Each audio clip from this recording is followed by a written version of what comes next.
connect our family, and nowhere is that connection more evident than in the unwavering support of our football program.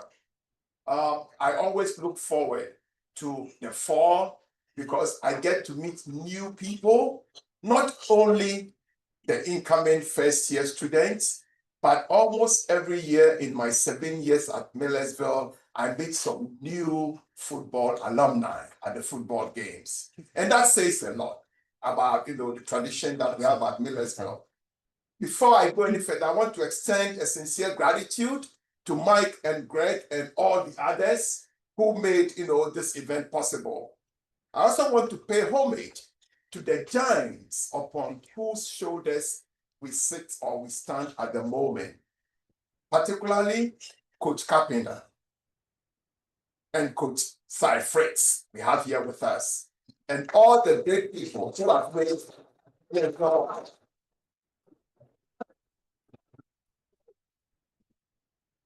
who have made Millersville what it is today. I never forget on any day as I enter Beams Defa that whatever we are doing now depends on what those who came before us did. And it is our responsibility to make sure that we strengthen this foundation that makes Millersville University a special and unique place. Why do I say that? I had been at 5 other universities before I came to Millersville, ranging from Virginia Tech, University of Florida, James Madison University, Towson University, Washington and Lee, different types of universities. But I must tell you, Millersville is special. And that's why, every morning when I wake up, as I walk from Tanga House to Beams Defa, I'm very grateful to be part of our Millersville community. Events like this are not only crucial for raising essential funds, but they also serve as a powerful reminder of the enduring legacy of our Morada football and the community that sustains it. To our esteemed football alumni, you are the backbone of the football program. Your passion, your dedication, and your continued involvement are what truly make Millersville University football special. And for that, I thank you. Today, we gather to celebrate more than just a football team. We celebrate a tradition of excellence, a legacy of camaraderie, and the profound impact that this program has had on countless lives. For generations, Morada football has represented the very best of Millersville University. Resilience, sportsmanship, and an unyielding commitment to hard work. The great iron is where battles are fought, victories are earned, and lifelong friendships are forged. But the lessons learned on the field extend far beyond the game itself. The discipline, the teamwork, the perseverance, these are the qualities that define the Morada football. And these are qualities that translate into success in all areas of life. As the legendary football coach Vince Lombardi once said, I can't give a speech to football alumni without quoting Vince Lombardi. In quote, individual commitment to a group effort, that is what makes a team work, a company work, and a society work, and also a civilization work. End quote. This quote speaks to the very essence of what we are celebrating today. It speaks to the power of teamwork, the importance of shared goals, and the understanding that individual success is inextricably linked to the success of the group. Every player on the field contributes to the team's success, and every member of our community contributes to the success of the university. As many of you know, Millersville University has a proud history dating back to 1855.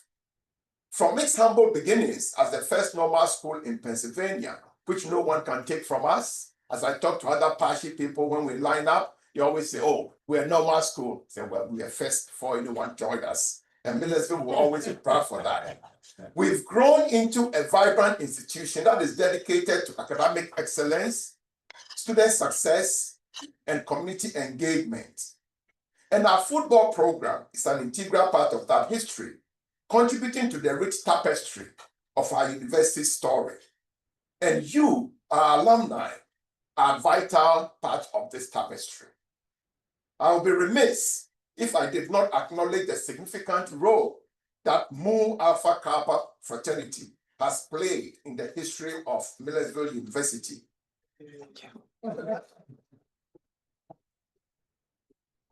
Any members here of MAK? Please show by hand. All right. Thank you.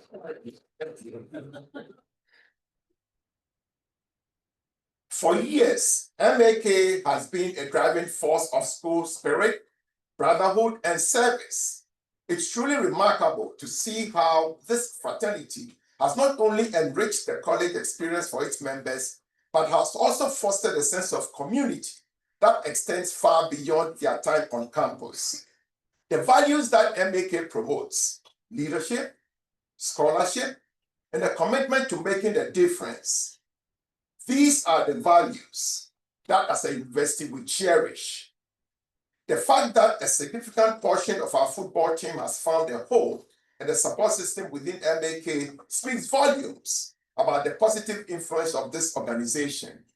It highlights the strong connection between our athletic programs, our student organizations, and the overall Millersville experience.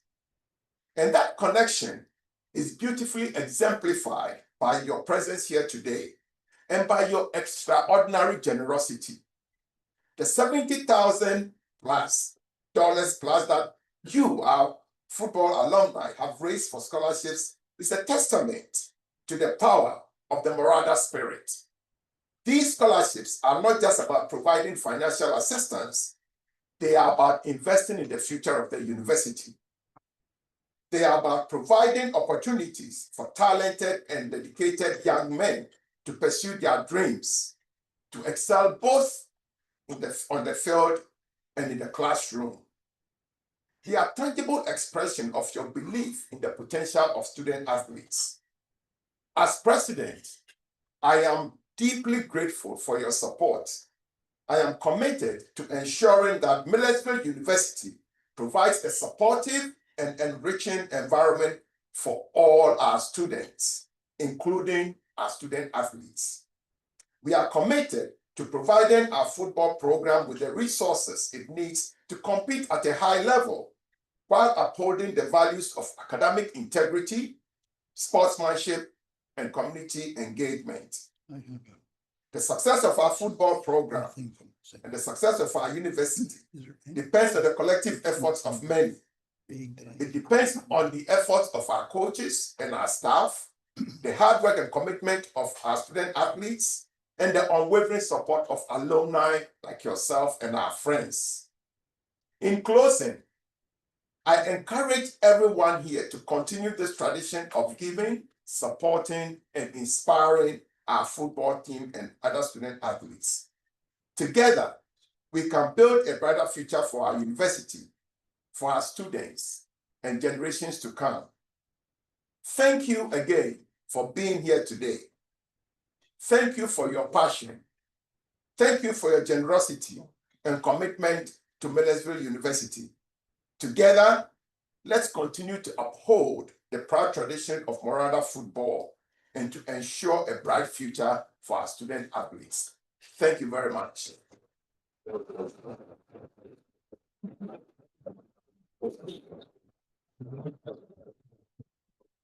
Thank you, Dr. Rupa. It's an honor to have you here. Just mentioning a couple things. I'm going to try to keep this brief as possible. Wrestling coach from Millersville is here.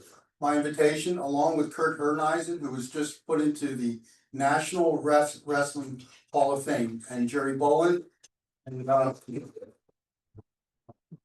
would you guys stand up?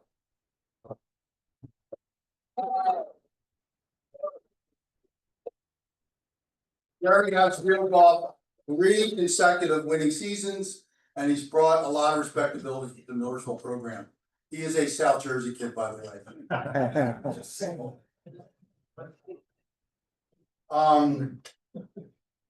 Joe Malone can't be here today. Joe is in Sicily. I said, Joe, Sicily? You know, Shady Maple, Sicily, Shady Maple. He decided to go to Sicily with his wife. I don't know why, but Joe is recently named to the Wall of Honor. So in his absentia, I'd like you to recognize that. Would anyone else who's in the current Wall of Honor for football please stand? Come up, Ralph.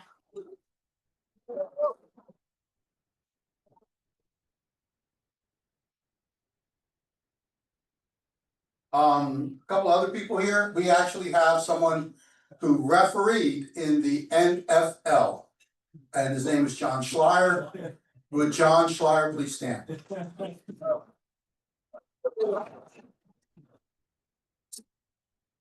A little bit of a funny story, John. I'm going to embarrass you.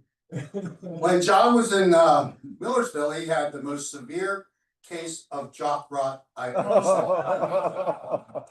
And if you ever seen jock rot at its apex, it's not only red, it crusts. Oh. It has crust and things on it, right? So I'm sitting next to my good friend, by the way, Gene Lida.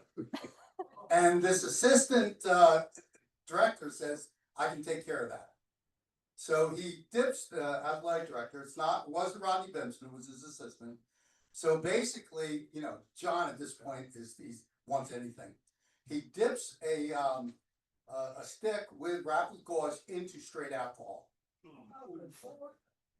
He takes it to poor John Schleier and he said, this will work. I nudged Gene. I said, Gene, watch this. Oh no. He had you would have seen like already, he's Irish, all right? You could have seen a new color of red I've never seen before as he darts into the bed and he screaming. And that was my John Schleier. Hey, John, NFL official, pretty cool.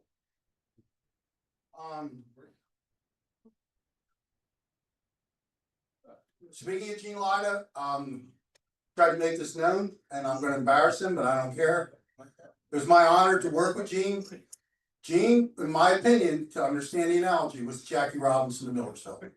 Many famous African American athletes came to Millersville after the path that he laid down for them. And I can't say enough and admire my friendship with Gene Lida. Give him a hand, please.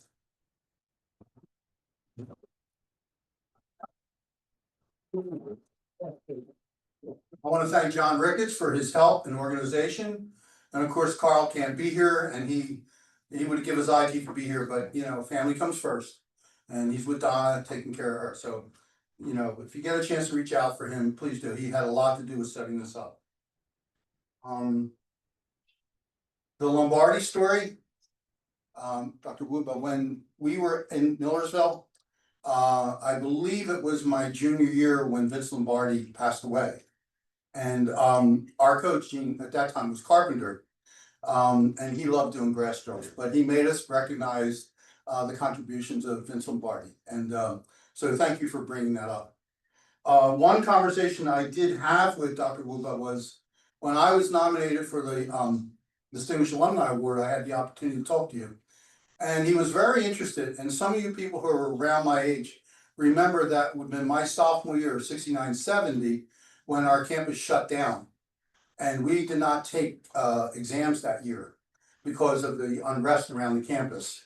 And we basically, I believe they sent us home and we had to make a private appointment with our professor or take the existing grade as is. And that's how they handled the situation. How many guys remember that? It struck me very, very hard because my brother was in Vietnam at the time. And I was caught between the people who were protesting and of course the people who supported the war. So it was a very difficult time for myself. All right, thank you. So basically, I also now want to move on. How many people here played for Coach Kashmir? If you didn't know this, Coach Kashmir, I only knew him a little bit. I don't think he ever spoke to me. My coach was Bill Lars, and but I do know he was a captain in the United States Army during World War II. I do know he also published 4 books. 2 of them was on, I think he had a hobby about Western, old-fashioned Western silent movies. So if you ever go online, you will see that he did publish 4 books. All right.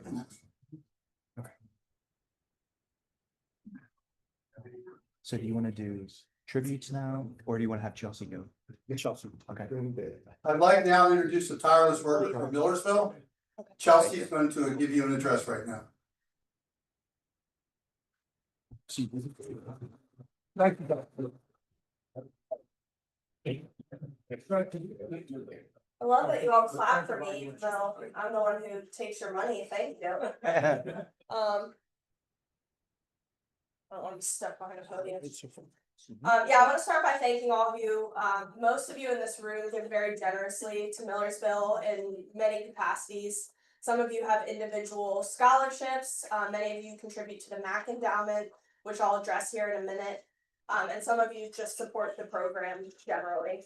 We're grateful for all of it. As I'm sure you can imagine, nothing has gotten cheaper, so we really appreciate your financial support in whatever capacity you give.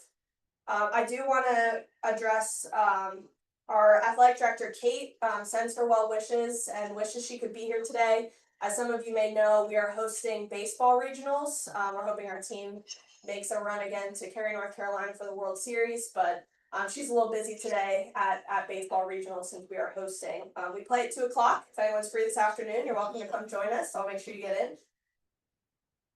So I want to address the MAK scholarship. Carl asked me to do this. Thanks to your generosity, this past one-day give, the endowment's sitting at about $80,000 in the principal, which is wonderful. Our goal over the next few years is to get that to $100,000.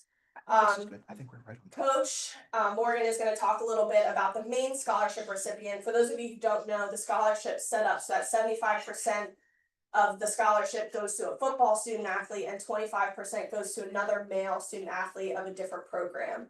This year, that recipient was Bo Meekum. He is a junior. He just completed his junior year in the golf program. He is an exceptional young man.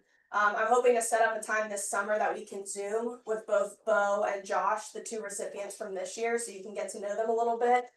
You'll learn very quickly how exceptional Bo is. He is a leader through and through. He gave an address. I love this quick anecdote. He gave an address to our coaches during a staff meeting, and the coaches who are here can vouch for this.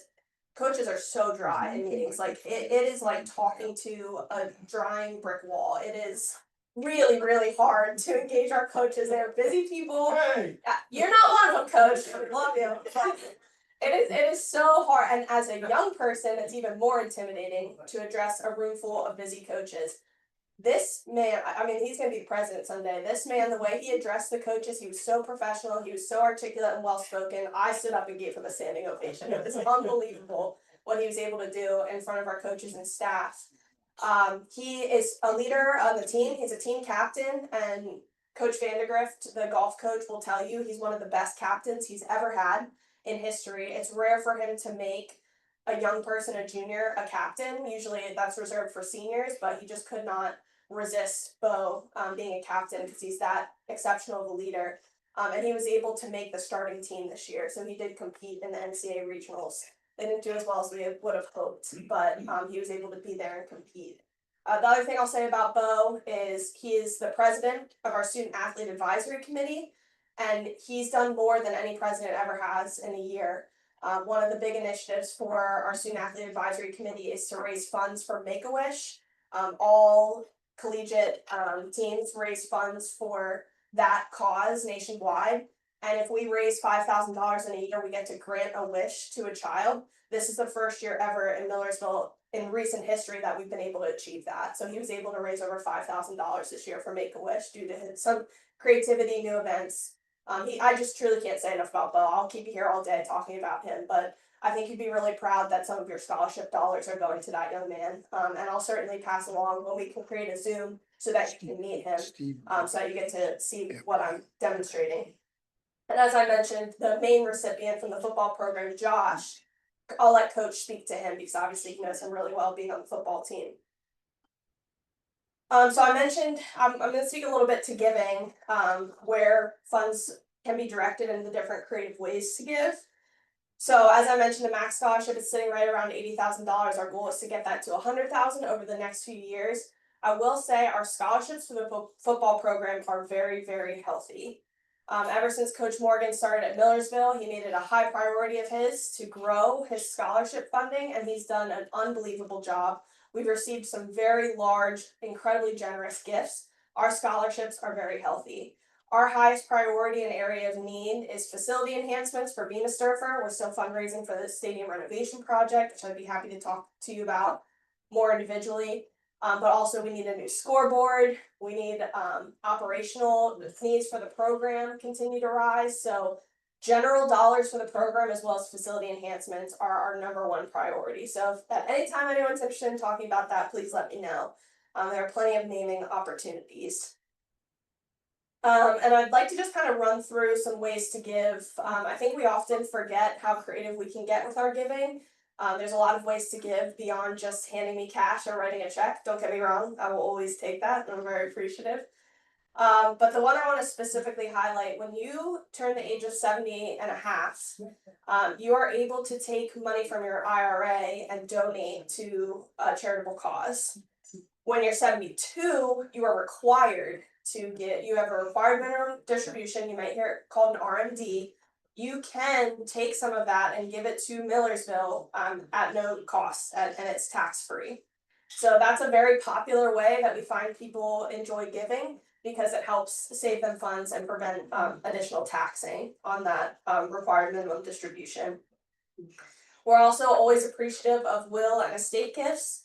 I hope everyone in this room lives another 50 to 70 years, but everyone inevitably passes away. Millersville's already in my will, you never know. Hopefully I also live another 70 to 100 years, but if you're ever interested in talking about putting Millersville in your will and gifting us in your passing, that's always a really, really special moment for us to receive memorial gifts in that way. Then a very little known way to give that's becoming more popular is to gift an insurance policy. So we can be the beneficiary of your insurance policies where you pay whatever the annual or monthly premium is, and then when you pass, again, we receive that funds for your insurance policy. You can do that at any age. I have one set up already. Again, I hope I live a long time, but whenever I do pass, Millersville will receive one of my insurance policies. And then the last one I want to touch on, this is not an exhaustive list, by the way. I just wanted to touch on what seemed to be the most relevant. But the last one is to donate stocks or bonds. We can accept those forms of payments as well, and I can always walk you through that. So often people have questions about some of those methods of giving. Like I said, it's not quite as cut and dry as writing a check or giving cash, which are also always appreciated, but I'm always available to help. Many people in this room have my contact information. If you don't have it and you need it today, I have cards, I can talk to you. I just want to emphasize again that we are so grateful for all your support. It is so critical. Rising costs of everything is one thing, but also we don't want our student athletes to have to work. They already have incredibly demanding schedules with their academic and athletic performance. And we rely on your funding to make sure that they can get the best experience and maintain their grades and all the good things to go on and be contributing citizens like yourself someday. So the last thing I'll kind of go over, and I might be stealing a little bit of Coach's thunder, but I just want to hit some crucial dates coming up. I can send this out. Well, you'll receive email communication about this as well, so don't feel like you have to quick write all these down, but I'd be happy to share them with you later as well. July 10th, that's a Thursday night. That's going to be our Wall of Honor celebration. You'll be getting registration opportunities coming out soon. As Mike mentioned, Joe Malone's being inducted this year, which is obviously very exciting and very well deserved. So I hope many of you can come out and support him in that honor. The next day, Friday, July 11th, is our golf tournament. Hopefully there's some golfers in this room, but you're welcome to also just come and attend the meal. You don't actually have to golf. I'll be out there swinging clubs, so if you want to join my foursome, let me know. And then to talk a little bit about a few of the special events in the schedule, September 4th is our home opener. We open up the hospitality area, which is a special sectioned area of the field with food and drinks for anyone who would like to join. So if you have not gotten that invite in the past, please let me know. I want to make sure you're added to that list and get the VIP treatment when you come. We'll also be celebrating our corporate partners that night, which is always exciting to meet a lot of people in the area and network. October 4th is homecoming. That's obviously a big game and a big weekend for us. We do the hospitality area again, and that game we open it up to all athletic alumni, so it's not just football. And then the last day, October 25th, is looking like it's going to be our alumni day. That's when we'll recognize our Wall of Honor inductees for 2025. And we'll also have some specialty tailgates as well. The MTM group wants to come back and make good food for you guys. So those are the events so far. I really can't say it enough. I think this is my 4th thank you, but I truly can't thank you all enough for all you do. And please know just your presence and support and coming back to events like this truly means the world to us. So thank you. Who am I Lockers passing off update? to? Lockers. Okay. Who am I passing off to? Josh. Thank you all. Thank you, Chelsea. So last year was my first Shady Maple event, and the room was about half full. And on the way out the door last year, I was walking with a few of you guys, and they said, "We got to do something to get more of these guys out." And I said, "I think I can help with that." So Mike was kind enough to allow me to kind of take over the emailing and the phone calling. Just out of curiosity, has anyone received a phone call, a letter in the mail, anything like that from the alumni office? We sent out over 1,200 emails, over 300 pieces of mail. We made nearly 100 phone calls and left 75 voicemails to try to pull this group together. So out of curiosity as well, who is here for the first time? We should recognize these people. Thank you for coming out. So over the course of the last year, when I was trying to think, how can I help these MAK and football guys come out and bring them together? I had the opportunity to really learn a lot about who you are and what you stand for. I was not a football player and I was not a fraternity guy when I was at the Ville, but what I've learned is this group embodies what it means to be a marauder. You're men who value tradition, respect, loyalty, and brotherhood. I've come to see this firsthand. You don't just stay connected with each other, you show up for one another. You support each other through life's milestones, challenges, and I've even learned that one in your group gave a kidney to another. That doesn't happen by accident. That's a rare kind of bond, and it's one that I deeply respect. For me, it's an honor to walk alongside you and continue building on the foundation that you helped start. So I'm here to share a few exciting things that are happening with the alumni office and with Millersville this year. So as Chelsea said, please mark your calendars for Saturday, October 4th. That's homecoming, and we'll be taking on Shepherd University. We need your support. We've also launched something that I'm excited to talk about. We just established our Millersville license plate. Okay, so if you're a Pennsylvania resident and you're interested in repping Ville on the road, we can help make that happen. I have information packets up here if you're interested. Sorry, Mike, we don't have it for Jersey yet. I also want you to know that the alumni office is making intentional efforts to support and honor our veterans. This year on Wednesday, November 12th, that's the day after Veterans Day, we'll be hosting our 2nd annual Salute to Service lunch. This is a catered lunch that the university is putting together, catered by Mission Barbecue, and is open for any active or retired service member who is a student, faculty, staff, or alum. If that's you, or if you know somebody, please tell them to come. The other thing I'd love to invite you all to is on Sunday, December 14th.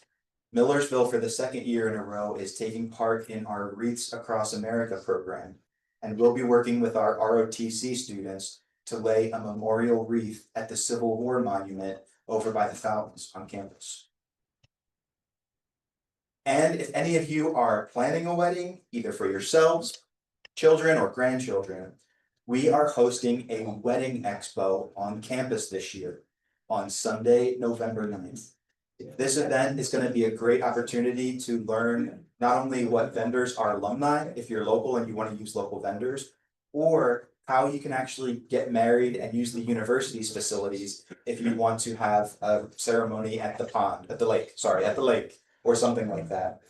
Like, And last but not least, we will be releasing a special Christmas ornament this year that I think you're going to like. It's a small piece of nostalgia, but it's one that I hope brings back great memories, and you should see the first reveal of that when you get your Millersville Review magazine this July. Before I wrap up, I want to share one more thing that's especially meaningful to me. The plaques or the boards that are in the back of the room, the ones with your names on them. If you've not heard this yet and you're a MAK brother, I'm very excited to tell you that your boards are coming home to Millersville. We are going to be installing them in the alumni house, and I hope that you come back and visit us on homecoming or anytime to see them and know that Millersville is still a place that you can call yours. Thank you for letting me be a part of today. Thank you for all of you've done, your legacy, and thank you for being Marauders who care. Appreciate it. Before Coach Morton comes up, we have, I'm gonna slide in here. Bruce, I'd like Bruce McCovey to come up.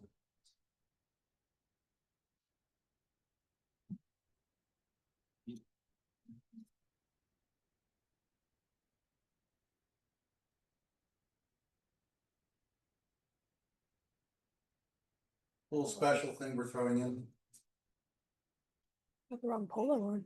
I don't know. Oh, by the way, speaking of weddings, Chelsea's getting married really soon. Well,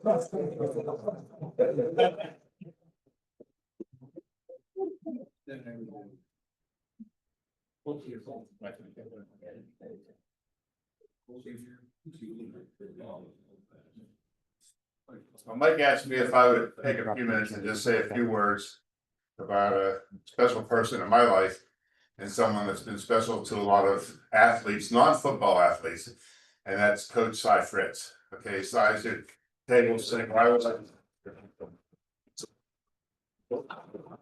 Many of you may not know, but Coach Fritz came to the track program as a head coach in men's track and field in 1970 to 1974. I was there 67 to 71, so he came in my junior year and coached us that year to an undefeated season. And he challenged us, challenged each event in the track team that year to give up the fewest points to opposing teams. And if you know track and how it's scored, you get 5 points for first place, 3 points for second, and 1 point for third. So there's 9 available points.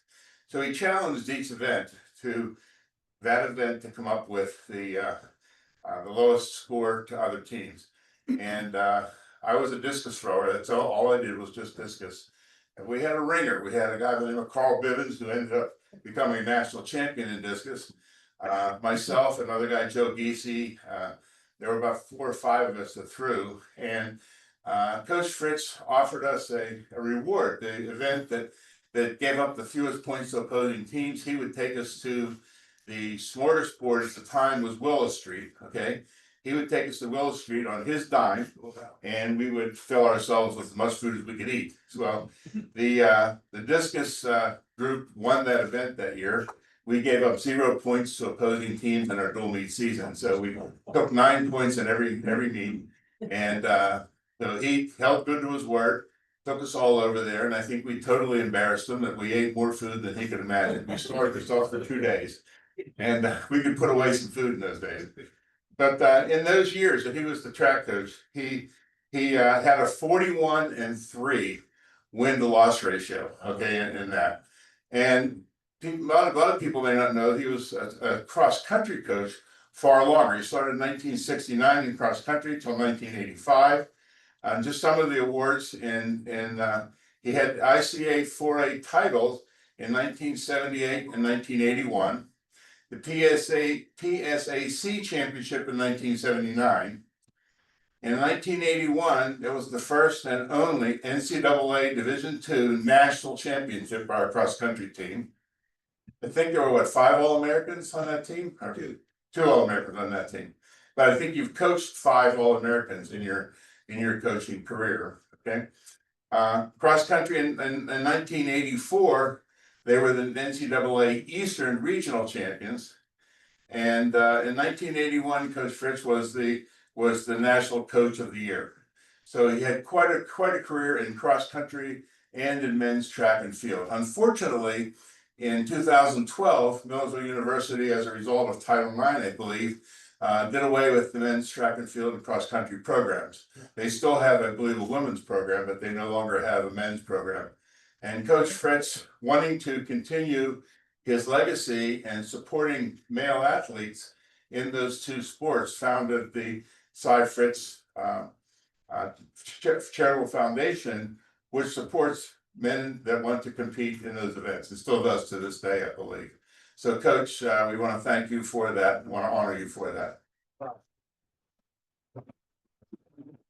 Many of this spring have gone on to coach after they left Millersville, at the high school level, college level, wherever you may have coached. We all learned things from people that coached us while we were there. And I learned one interesting lesson from Coach Fritz. Now we were on an away meet. I forget who it was. It might have been up in Mansfield. We were going up to Mansfield, which was a long bus ride for us to get up there. And it was early spring. And so on the way up, Coach Fritz came around and sat down next to each of us. And we were expecting a pretty tough meet that day, apparently. And he came around and sat down next to each athlete. And he challenged each athlete and said, look, here's who we're going to be up against. Here's what the other team has in your event. And here's the points that we think we need to have from you as a person in this event. Now, Carl was going to take first place. We knew that. But second and third were up for grabs. And he would sit there and say, okay, Bruce, between you and Joe Giese, I need to get one of you 2 guys has to take and come up with a second place. And the other guys have to come up with a third place, because we can't afford to give up 4 points if we only get 5. Okay. So I never forgot that. I never forgot that trip. It was an interesting trip. We actually went up there the day before. He took us to the Grand Canyon of Pennsylvania that afternoon. And that night we got 4 inches of snow. And the baseball team was up there for a baseball game. They got on their bus and went home. They didn't play their game. And the university up there came out and plowed the track.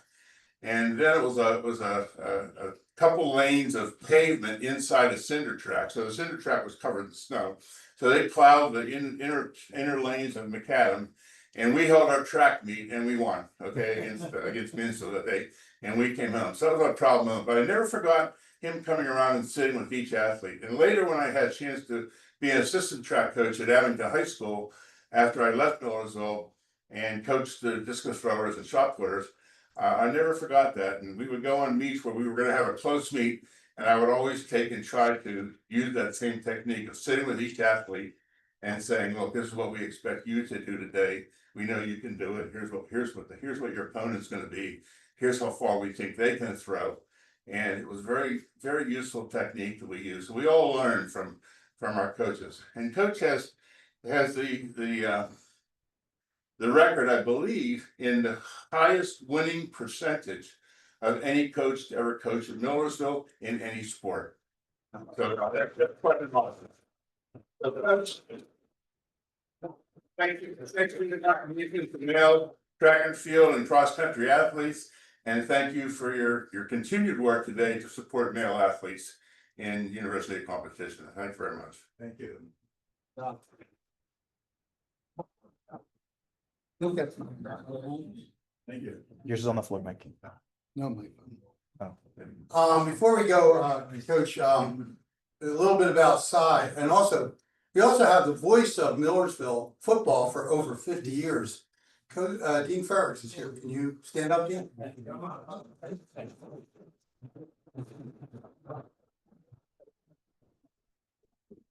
Nothing. I think you grabbed my phone, buddy, but that's okay.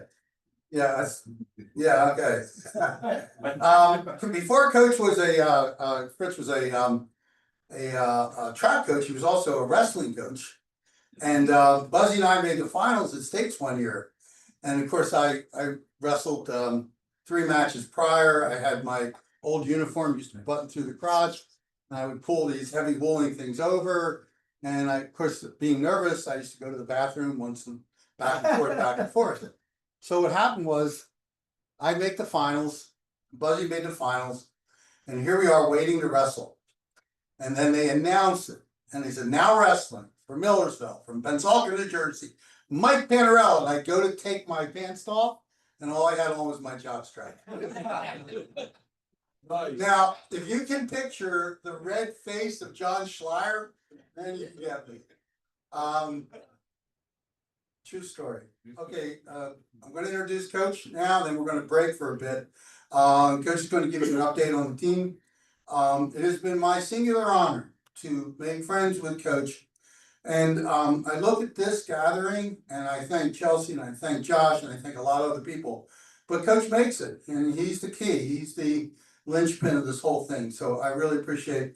The one thing I admire about Coach is that sometimes you call Coach, he's not there, and you leave a message. But when Coach calls you back, you're the person he's going to talk to. Until he's never going to give you the rush job. He said, I got time, I'm gonna talk to Mike Panarello now, I got time, I'm gonna talk to Joe Malone now. And I admire that. He's also doing some things now. He's using some of the alumni as mentors for the guys, which I think is a great idea. So a very forward-thinking coach, and I'd like to bring up Coach Jason Morgan.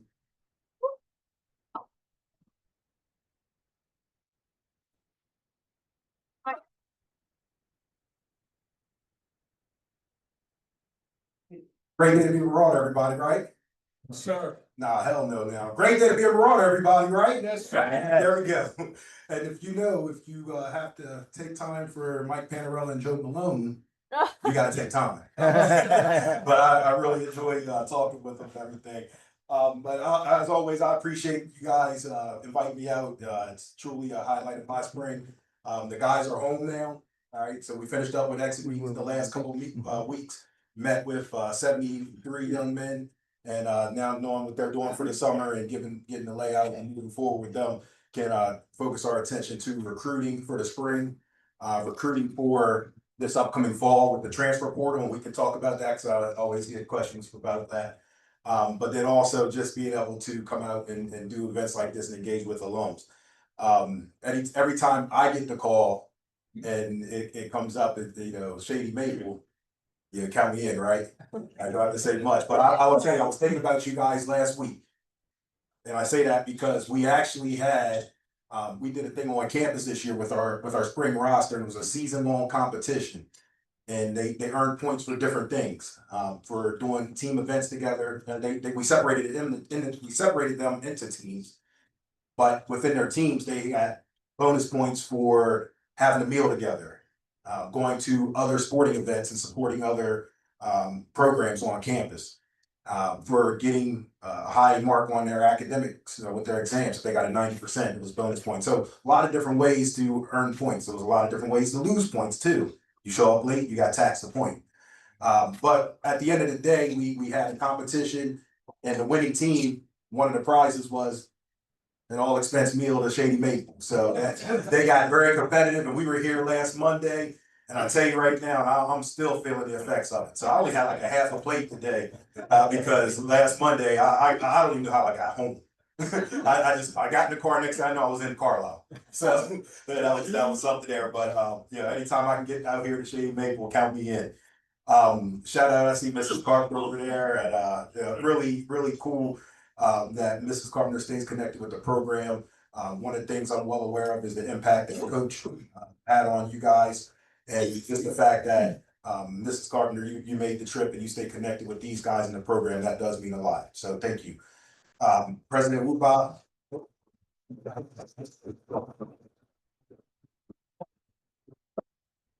President Wuba, for being here. I tell everybody, my president is smooth. Smooth that. So I'm really happy that he's here, and the investment that has been made in the program since his tenure is big. And again, was something that I'll talk about here as we move along. And then Coach Fritz being here, appreciate you coming out. And I will say this, I'm a football coach, but I'm track dad on the side. Okay. My daughter is 12 years old. I'm gonna tell you some numbers here because I'm gonna be that bad. 12 years old, 223 in the 800, 502 in the 1500. All right, she's doing pretty well. But as part of my track dad moment, I do follow a lot of track at a lot of levels and very supportive of the track team on campus, the women's team who finished second in the PSAC title or championships. But understanding that, to understand the history of that track program, seeing what Coach Fritz has done throughout that's pretty cool and remarkable. So the fact that you're still involved with the university means a lot, and I appreciate you being here today.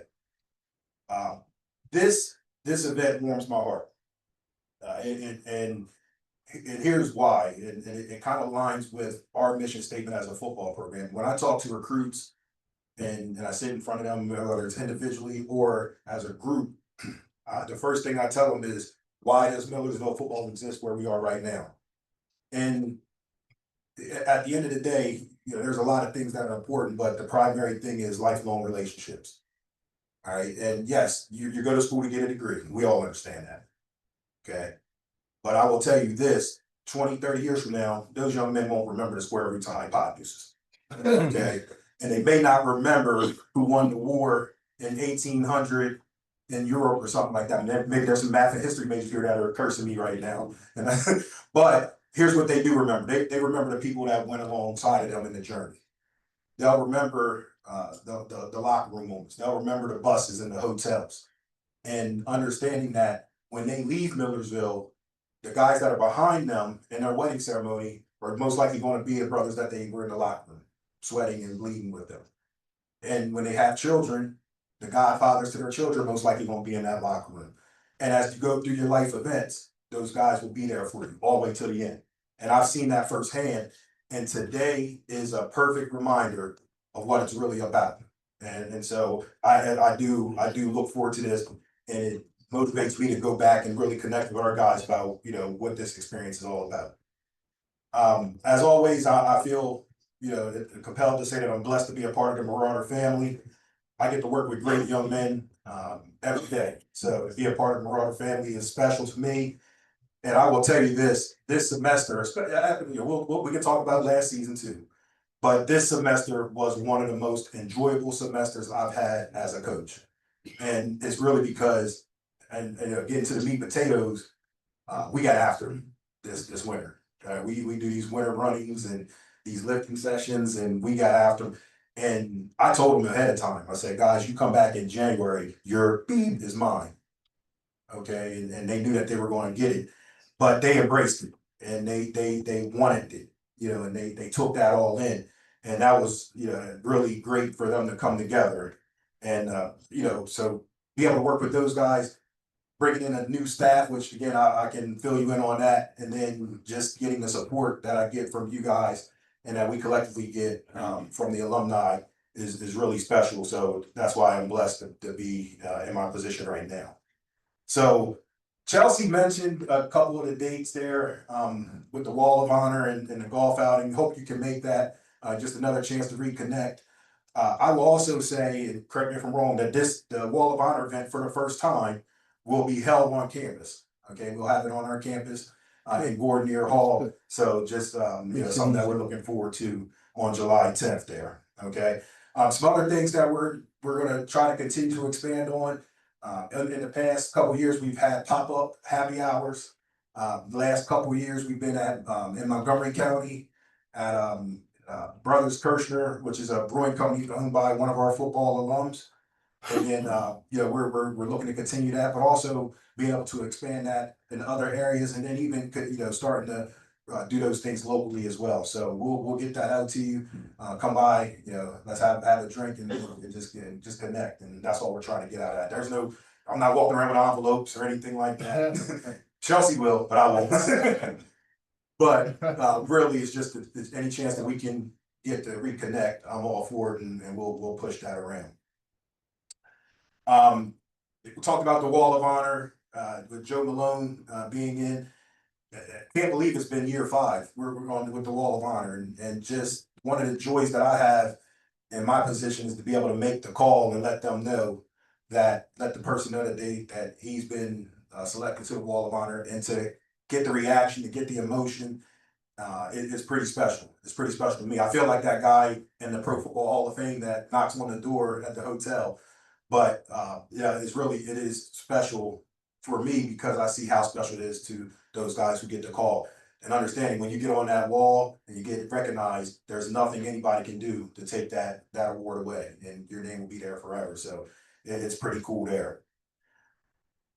Financially, all right, Chelsea mentioned this, especially with scholarships, we're in a pretty good spot. And the one thing I like to let you guys know as alums is that the support for our program is at an all-time high. The commitment from the university, all right, is growing, and it's at an all-time high. The commitment and the support we get from you guys collectively as alumni is at an all-time high. And it's allowing us, especially these last couple of years, to get young men and be competitive in that area. One of my key goals, and I told you this the first time we got together in this setting, is to make sure if we lose a recruit, it's not because of money. All right, it's another reason that we don't get the guy, but it would not be because of money, because I wanted to really stress the urgency and getting to that competitive level as far as scholarships are concerned. I'm gonna tell you right now, and if we're not there, we will be there very soon, to a point where nobody in the East Division is spending more athletic money than Millersville. We're almost at that point. Okay, that's important. Now, I will tell you, and that's extremely important because there are still challenges out there. All right, and for me to just be transparent with you on that, one of the things that I would say is there's some schools in our division, all right, institutionally have become very creative with how they package guys using whether it's academic money or whether it's out of state, tuition breaks and stuff like that. And that does that does give those guys an advantage, but we can counter that advantage because of the support we get from our university and you guys. All right, so that's really putting us in a good position. And I'll give you an example.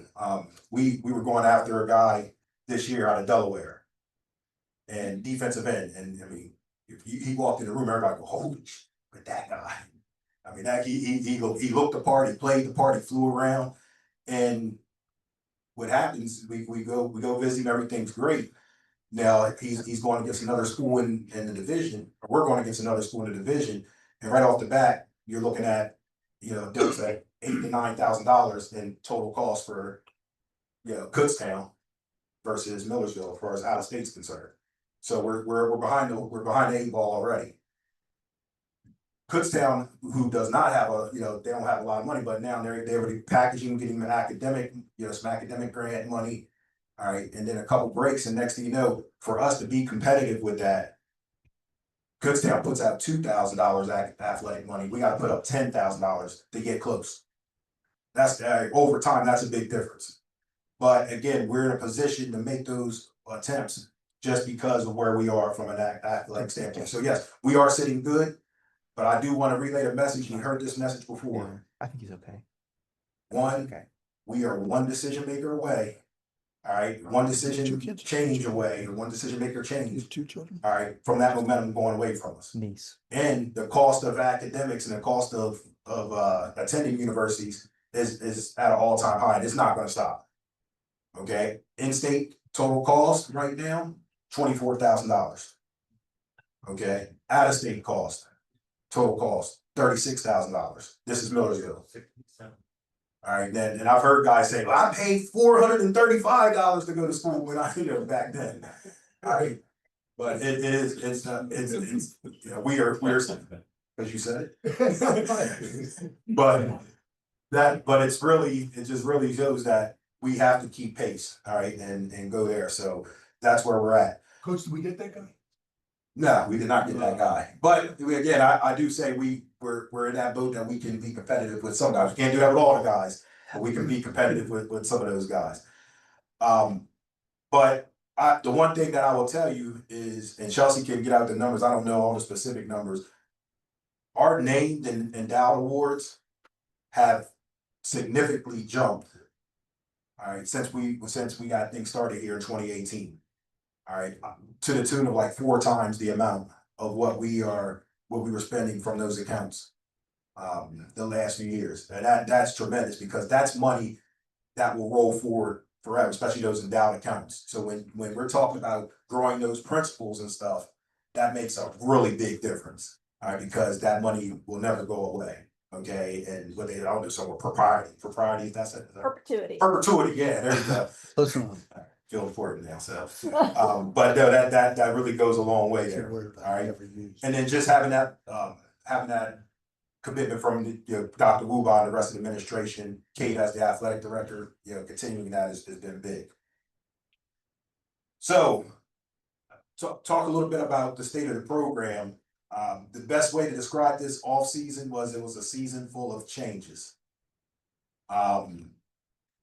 We made some locker room adjustments, some personnel changes within the locker room. And not that we had a ton of bad kids in the locker room, bad young men in the locker room, but really looking back at the season, we did have there was a list of individuals that clearly wasn't in line of doing what we thought was necessary to come together as a team and move forward. So we had to have some tough conversations. Okay. So there's been some personnel changes in that regard. And I mean, quite honestly, there are guys that didn't have problems finding homes. They were talented. People saw the talent. But when you're trying to do this the right way, if the young man's not really lined up with the values and the goals and doing the little things that it takes to be successful, I tell him I'd rather a player go somewhere else, come back and beat me once than stay here and beat me 11 times. All right, so that was how serious we are about getting the locker room to a place where we wanted it. Changes in the coaching staff. There's 3 new coordinators. All right, offense, defense, and special teams. All right, so offensively, we brought in Brian Ferguson, who came from Concord. He was the head coach at Concord the last couple of years. He was the offensive coordinator at Concord prior to that. Brings a wealth of knowledge and experience. He's been at all levels, Division I to Division III, and even the NFL level. Okay, he spent time at all levels there. Brian's offense has been high powered at its heyday there. And the one thing is, even the last 3 years, he's had at least one All-American at the wide receiver position. He's also had a running back gain All-American status as well. So really excited. He's done a great job coming in, and he's really taken what we've done in our personnel and adapted it to his system there. And it's been a fun spring. You guys who come out and watch spring ball really walk away impressed with what's been happening on the offensive side. Ralph Clark took over our defense, and if that name sounds familiar, it's because Ralph was actually the defensive coordinator 10 years ago. And then he left to go to Seton Hill to be their defensive coordinator, and then started the program at Alvernia University. So when back in 2017, he was hired to be the head coach at Alvernia, and then stayed connected to the Lancaster area. But Ralph he joined the staff last year in a part-time capacity, coaching the defensive backs, and then was now running the defense now. And one thing you'll notice is a very aggressive package.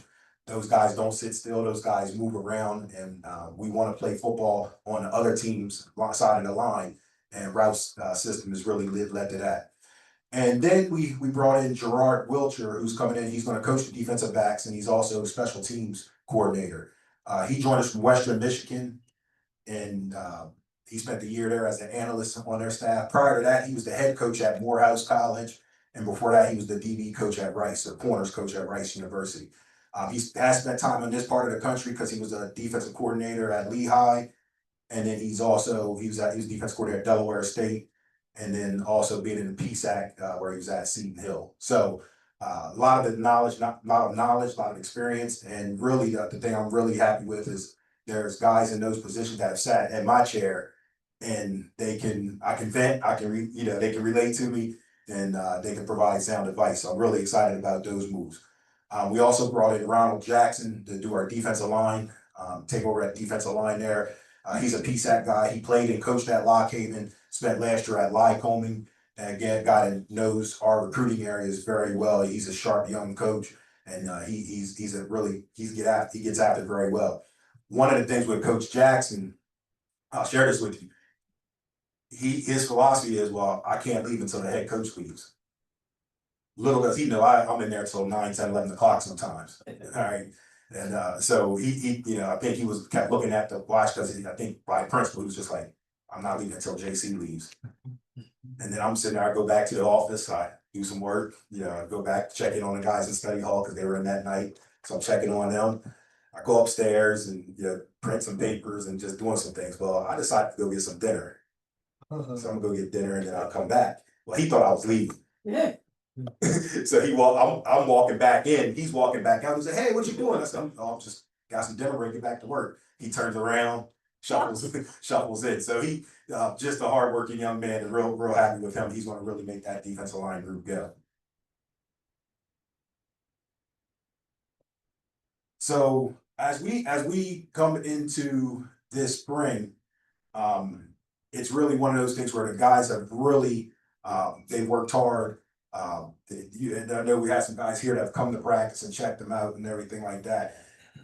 Right now, what we're working on is really a model of consistency. There's been times where we were playing well and we're doing a great job. It's just, you know, trying to work on the little things here and there.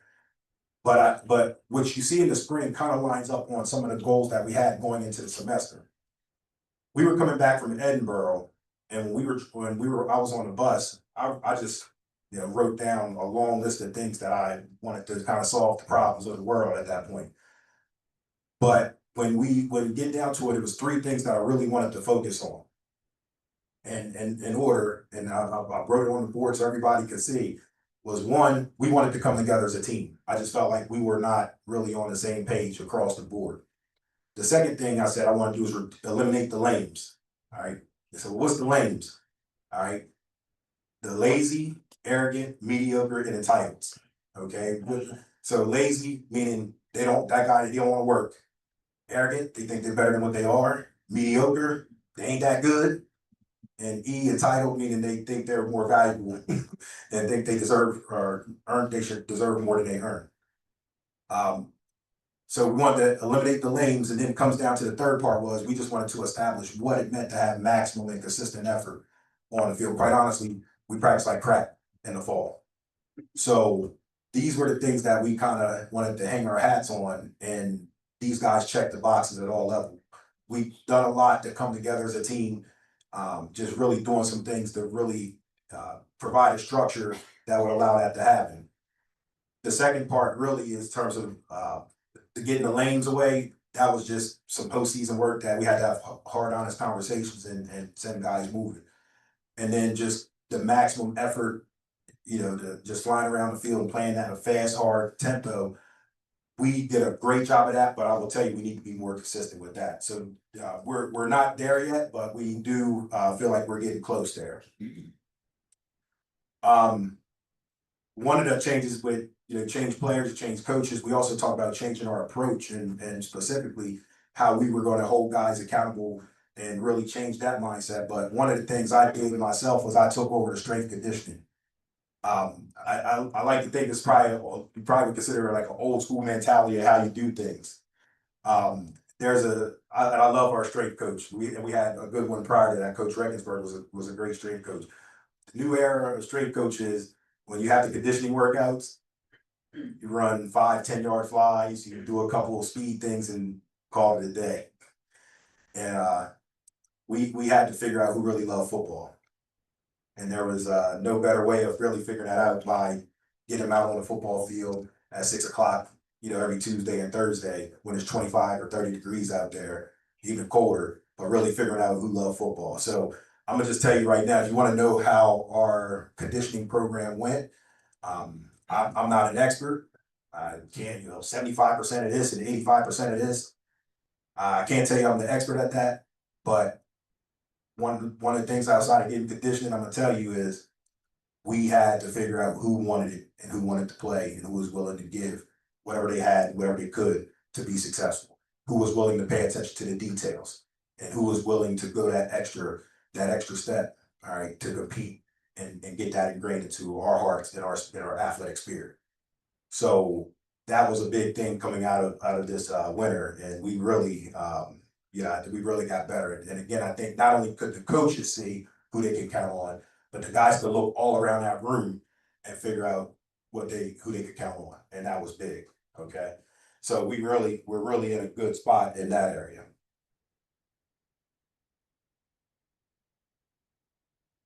So, off of that, great young men and what they did in the springtime.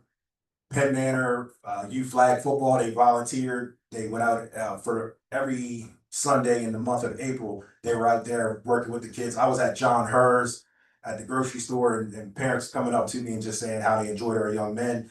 We also brought back the Get in the Game bone marrow drive, where we collected for Andy Talley, who's the head coach at Villanova, the Beat a Match program. We really went out and collected hundreds of samples, all right, to see if we can get people to match up for bone marrow transplant. So that was pretty cool. We're getting it done in the classroom. The grades came available today, so we'll take a look here later on tonight to really see how we're doing. But in the fall semester, we had our highest fall semester GPA in program history. All right, so our guys really got it done in the classroom. Yes, they were probably smarter than you guys. Offensive line group was our highest achieving group in the classroom. All right, so you offensive linemen can pound your chest on that. And then we also increased our number of PSAC scholar athletes. So again, those guys are ripping it there. And we're also at a high number of guys on the dean's list. All right. My message to you guys haven't changed since day one. I will continue to reiterate the message. Come back and keep coming back as much as you possibly can. The guys will tell you, if you come to Lehigh Hall, especially if you give me notice, I will drop what I'm doing and I will spend time. All right, I will take that time and we'll watch film. I'll show you around. We'll talk life. We'll talk everything Millersville. But if you let me know, I will make time for you. No questions asked. So please take advantage of that opportunity. Come in and we open up our doors to you. Come to the lifts, see how those guys are working, see what Coach Teesky's doing with those guys. All right. Come and sit in our meetings so you see what how we're coaching them up, how we're teaching the game of football. Come practice. Our practices are open. Just come out there and watch as close as you want. All right, just don't get hurt because you're not on my insurance. All right. I do have a clip of Buzz. All right, that whenever I need something, I gotta put this over his head. I will show this video to everybody so I can get what I want. But come out and come watch us practice. And really the big thing is just when you come around, we want you to engage with our young men. We want you, if you come to practice, I'm gonna introduce you and give you a chance to say words. Panarella mentioned the mentor and alumni work we're doing with that. We have we call it alumni speaker series. So if anybody's interested, let me know. But come back and share wisdom with the team. Share a great message, and it's something that our players have really enjoyed. All right, but the key thing is engage. We want your engagement. Yes, we want your dollars. All right, but we want your engagement even more. So yes, please engage with the program. Continue to engage with each other. Doing events like this, and continue to engage with the university. Let them know that Marauder Pride is still active. All right, and that is loud and proud. Okay, and I think that's very important because I always tell you guys this is not my program. All right, and this is our program, and you're involved with it as much as anybody else, and you as Coach or Dr. Hooper said, we stand on your shoulders. So yeah, definitely need you back on that. So Chelsea gave you the important dates, but August 10th is when preseason camp. They report for preseason camp. We start practice on August 11th. Right, August 25th, we start classes, and then as Chelsea mentioned, September 4th, Frostburg State comes to town. All right, we have 7 home games this year. Okay, 7 home games, only 4 on the road, so plenty of opportunities for y'all to get y'all's butts back at camps and see what these guys are doing. All right, I'm telling you right now, even after this past season, all right, I walk around pumping my chest and I walk around with the swag because I know what we have. All right, and I know what these guys are going to do and moving forward.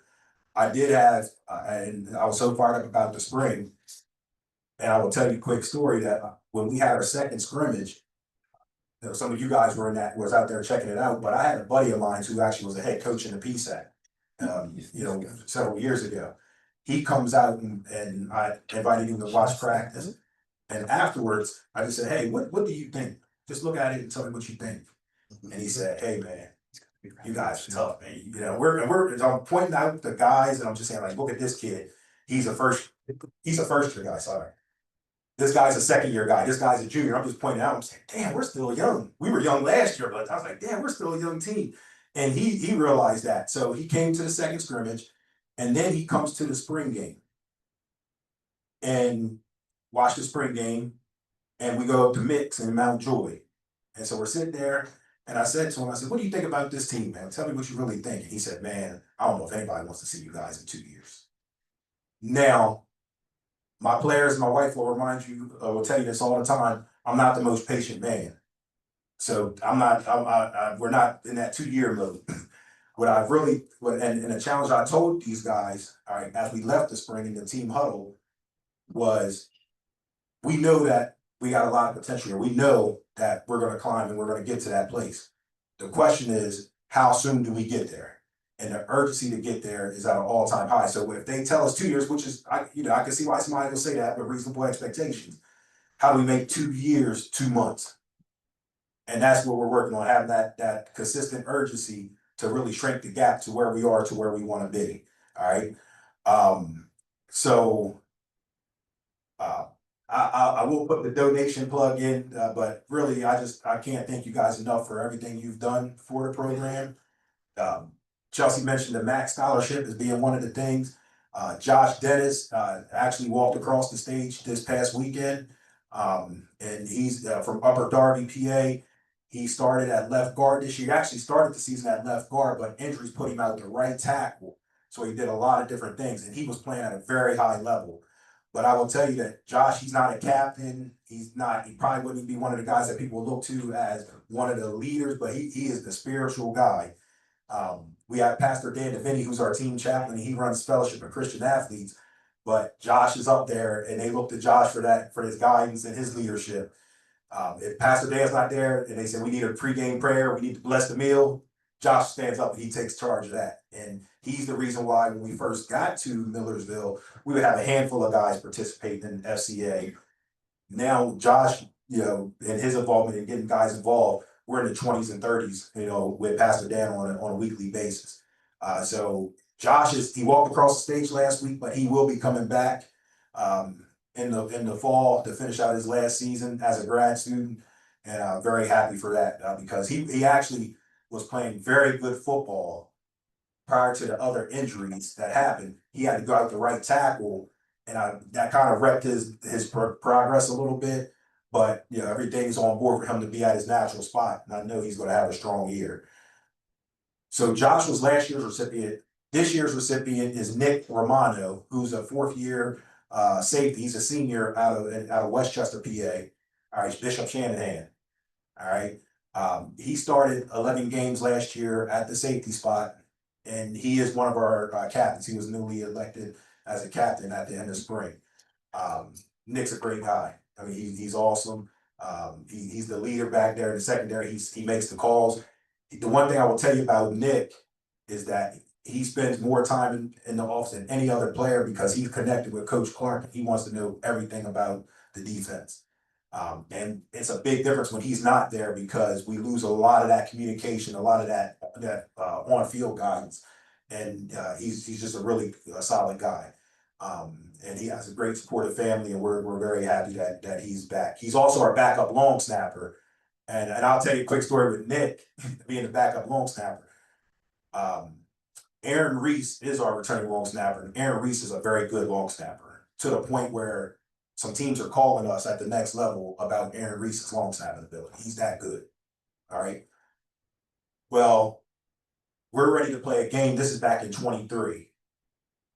Aaron Reese is sent to the hospital like 3 or 4 in the morning on a Friday night. We're about to play Westchester. I get a call saying Aaron Reese is in the hospital, and it comes to find out it's kidney stones. And now I heard based on the reaction, you know what that's about. So who's our backup long snapper? Nick Romano. So I'm waiting outside the team building, at 7:30, 8 o'clock, whatever time it was. I'm like, hey, Nick, come here. He comes over, what's up, coach? I'm like, you're up today, long snap. But he went out and nailed every single one. And he's one of the best backups that you have at a position like that. Nobody thinks about that until you don't have one. But Nick's he's a great guy. All right, one of the things that I was asked to do was kind of, hey, think outside the box about what the program needs are. And look, you hear, if you want to know something from me, I'm like, hey, scholarship, of course. All right, Chelsea mentioned the university about the facilities. They're really trying to upgrade the facilities. For me to really think about, hey, what else can we do to serve the young men that play for us? One of the things that I focus on is, hey, let's provide something that's really impactful for those young men. And one of the things to me is something that anything that deals with health and safety. All right. We've taken a big first step with that because I don't know if you guys watch these practices now, but they're wearing these things called guardian caps, where it's a protective shell over the helmet and in practices, and it reduces head injuries and concussions and things like that. Every one of our players will have a guardian cap on come fall camp. All right, so that's a big deal for us. Player safety. For me, I look at our guys at practice, like every offensive lineman and every interior defensive lineman should have knee braces available. All right, and we had a very freakish injury happen at practice, or an accident at practice, and they got our guys rolling over, and he just happened to have a knee brace on. But our athletic trainer comes over and says, if he doesn't have this knee brace, this season's probably over. So, when I go back and look at things we can do to support our young men, and health and safety being one of those, that's one item that I have on my sights and my radar. Now, knee braces are about 500 per player, and now you're looking at 20, 25 guys between the interior line and the office line. Now, I left my mask skills at home, but I think that's around $12,500. Okay, but those are things that we're looking at moving forward and saying, hey, we want to provide impact, all right, and real impact that will help these guys tangibly right away. That's one of the things I have my goal set for. Another area, and this is something I've been vocal with our athletic administration, and thinking that we have to find a way to support our athletes with sports nutrition, and making sure that when they, we get these guys up. Now, we practice in the mornings because we have to with classes and stuff like that. But being able, when they get done with workouts, get done with certain things, that we can provide them with the proper sports nutrition that's going to help replenish their body, but also, get them going throughout the rest of their day as they're going to classes. Also making sure that we have, proper guidance, and we can provide a way to give them specific daily guidance on what to put in their bodies and how they can do that within the structures of the campus, because we don't have a training table like Penn State does, or one of those schools.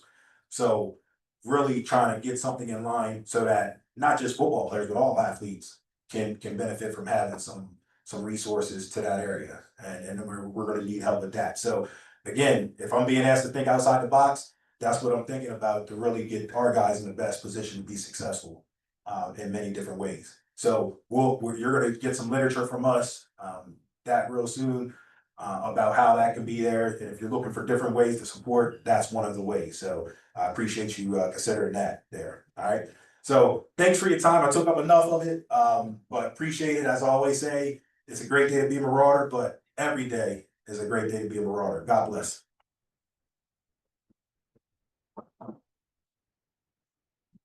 Thanks, Coach. What we're gonna do now is break for about a half hour, go to this lunch part there, you're welcome. So give yourself about a half hour and we're gonna come back, we still have a few more things to do. So that's about it for, see you in about a half hour. Make sure everybody in here is paid. If anyone has not paid up, please see Harry. If not, Harry's gonna see you. Okay,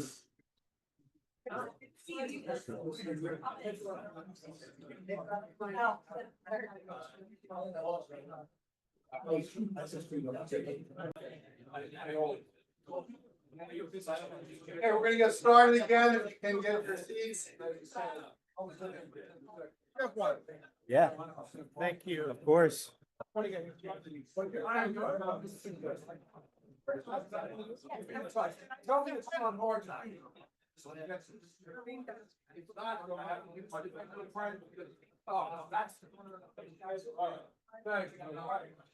Attention. What do you do? Just a minute, folks. I have a couple of questions. I need to know if everybody got a ticket that has a stripe through it. Let me know. Send it. Thank you. Okay, I need to know if anybody, does everyone have a ticket with a stripe? That is for the door prize. It's no cost. It's just, I need to know if everybody has one. Going once? Okay.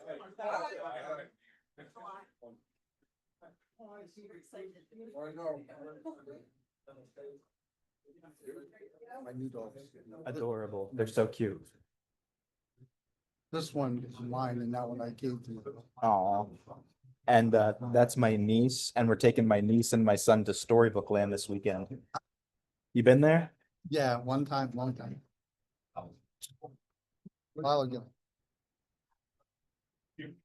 Did it over 80. No, I think 67. I think 67. Remember taking.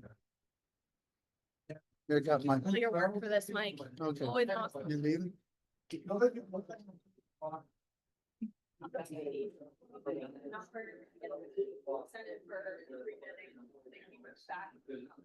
Ready? Can I get going? Last call for 50-50. Last call for 50-50.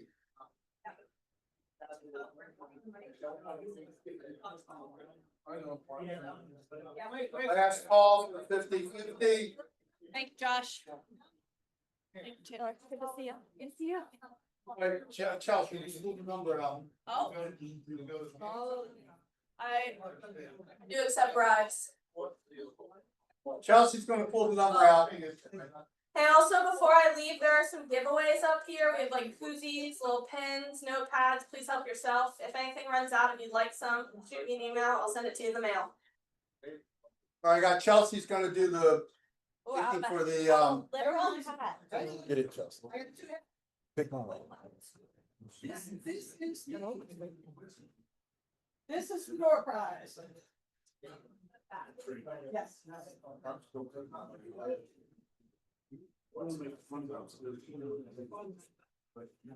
All right, get your tickets ready. I have the number for the door prize. That's the ticket with the stripe. The last three numbers are 107. Hey. All right.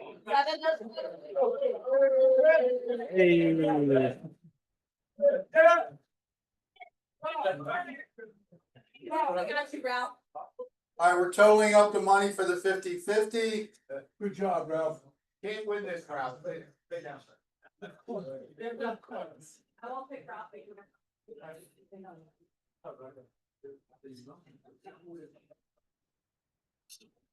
You need a few more minutes. No, the ticket can be chosen. All right, here we go. Uh, Let's wish Chelsea a happy, long life, marriage, and wish her the best.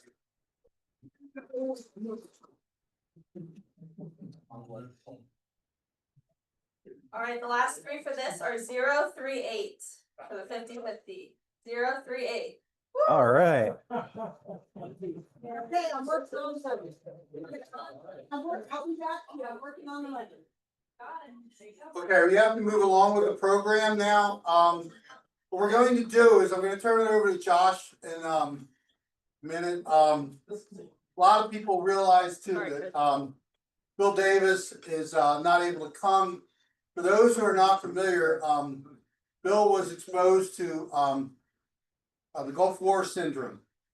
He was how he became a Green Beret was very interesting. My brother was in Vietnam. He got out of Vietnam, came to Millersville for a half a year. My roommate was Will Davis. Bill and my brother got to be real good friends. My brother was 5th Special Forces. Bill wanted to be a Green Beret. He followed, believe me, in my brother's footsteps.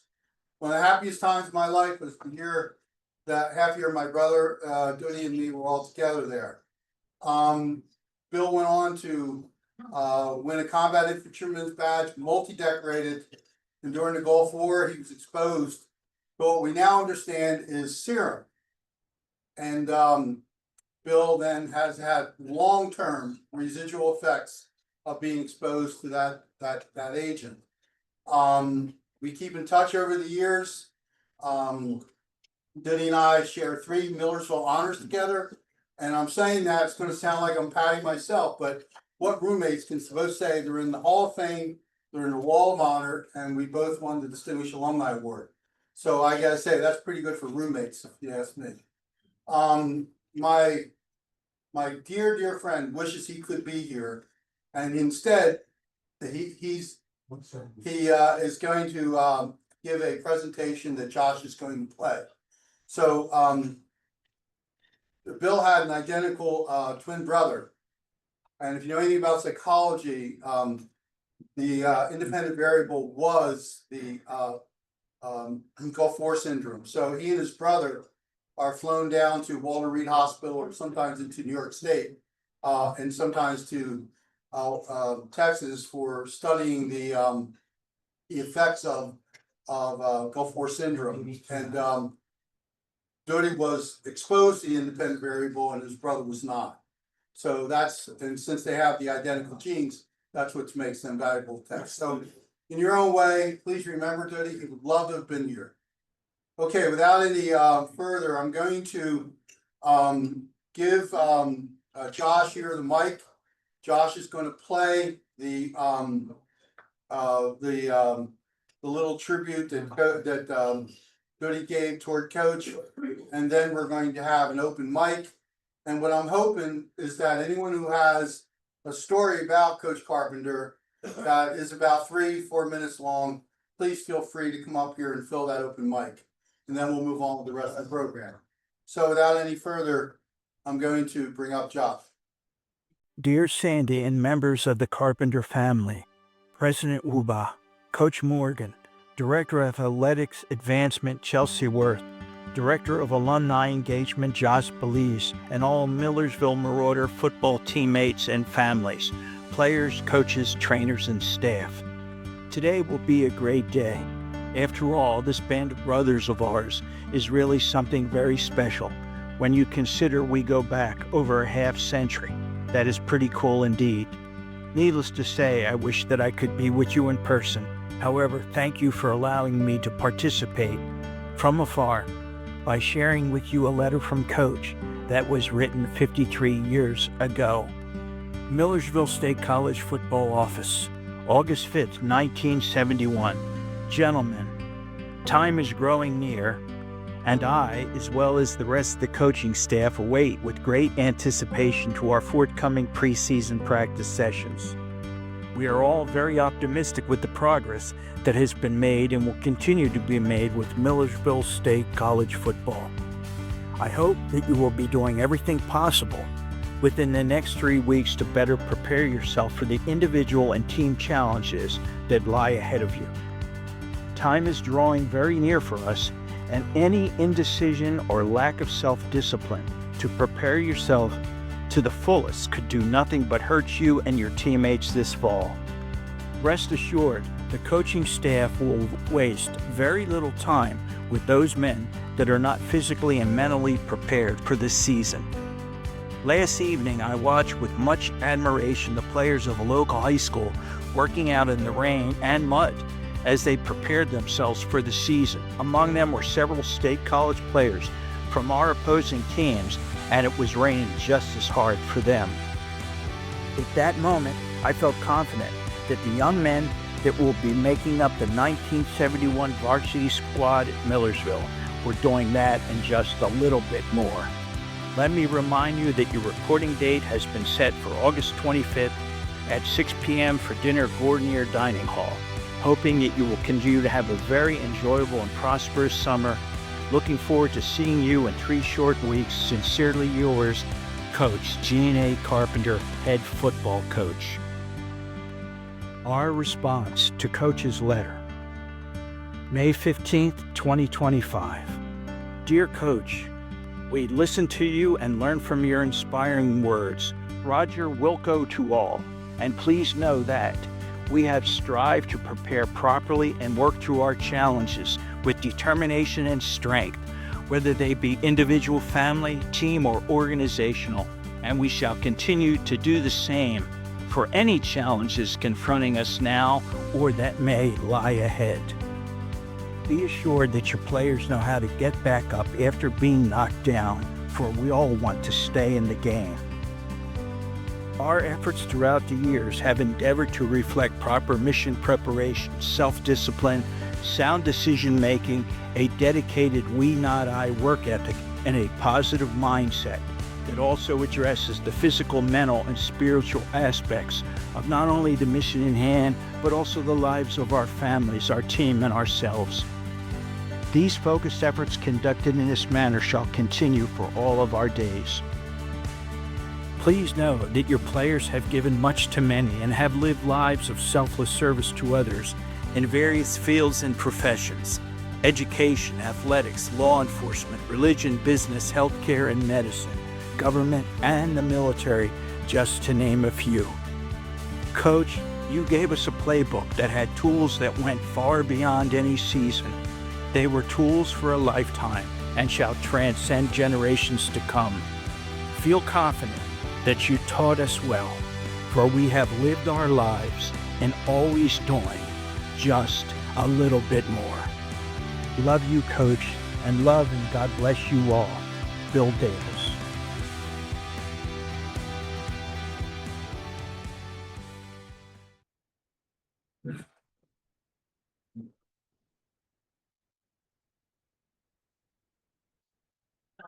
This time, that anyone would like to say a few words, maybe basically remember a story or something about the coach, please feel free to use the open mic.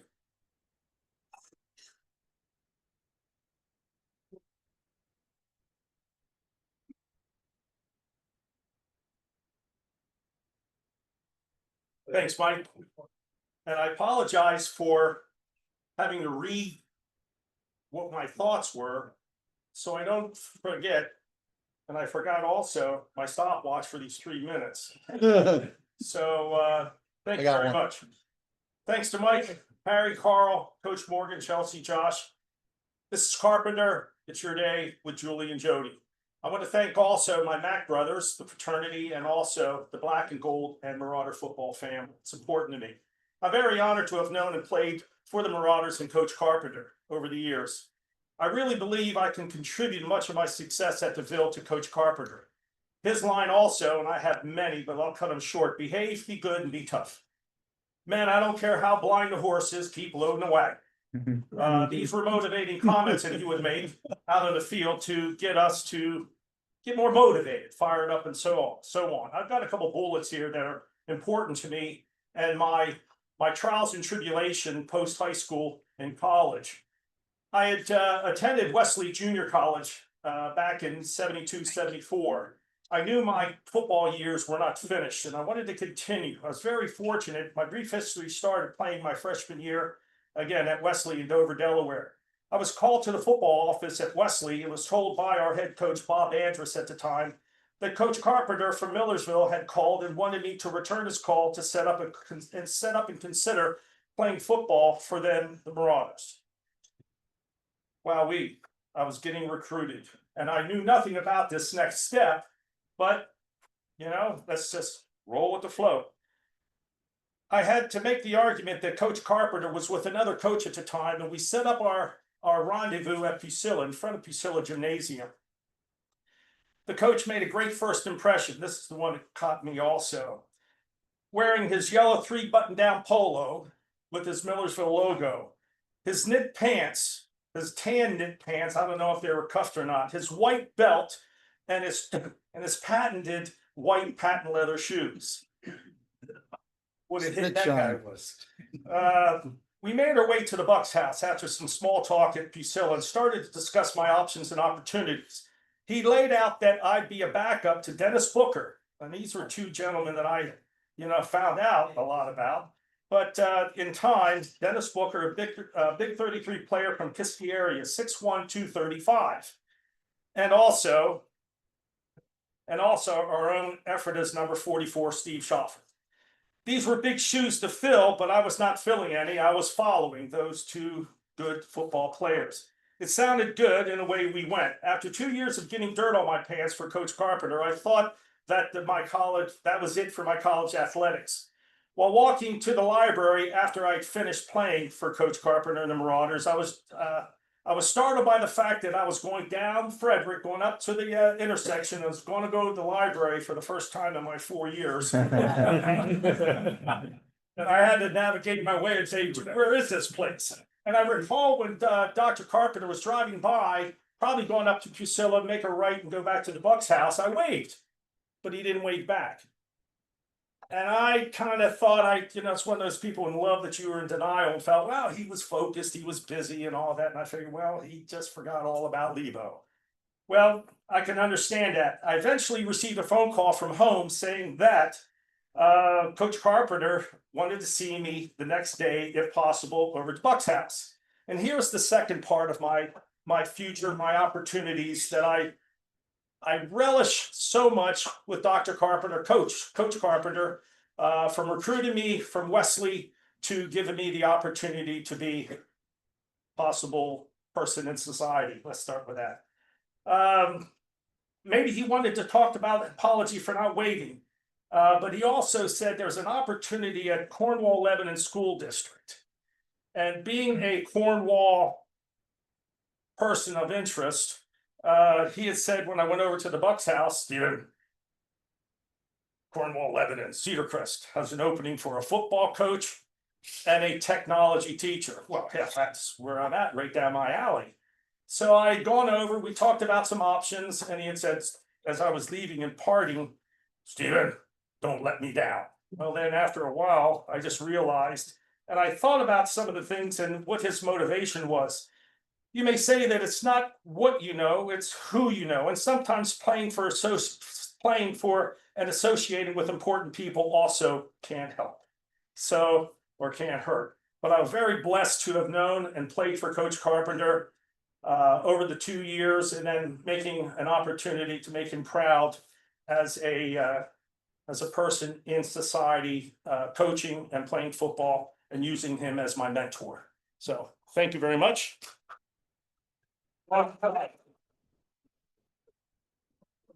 Anyone else like to do a reminiscent of Coach Carpenter? Anybody? One of my right before when Coach had his stroke, we had lunch at the Carpenter's house. Do you remember? And I came with my brother, and it was the day Doody got in the Hall of Fame. It was one of the best days of my life. I just want you to know. And I was there. We all went that night with one of your sons, who was a decorated veteran, and we went. We saw Doody got in, and after he passed, I have to be honest, I couldn't come to the funeral because I had to remember him that day. I didn't want anything to interfere with that. So I'm hoping somebody else would like to grab the mic. Yeah, Mike.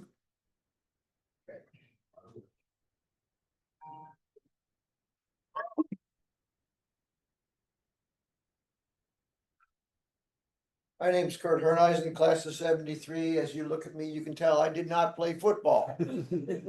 Proud of it. Not a good place. I met Coach Carpenter in January of '71. Coach Carpenter had just accepted the job at Millersville in '70. I transferred in from a place called Utah State.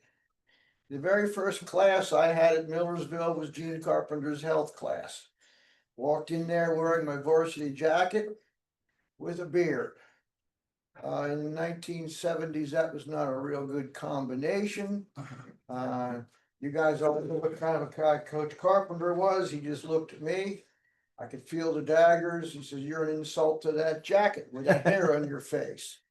Coach Carpenter and I later became very good friends, but he had come from the University of Utah. I had come from Utah State, same year. We hated them as much as they hated us. They were the big bully on the block. We were the little school. But I really got to learn and know Coach Carpenter and respected him immensely.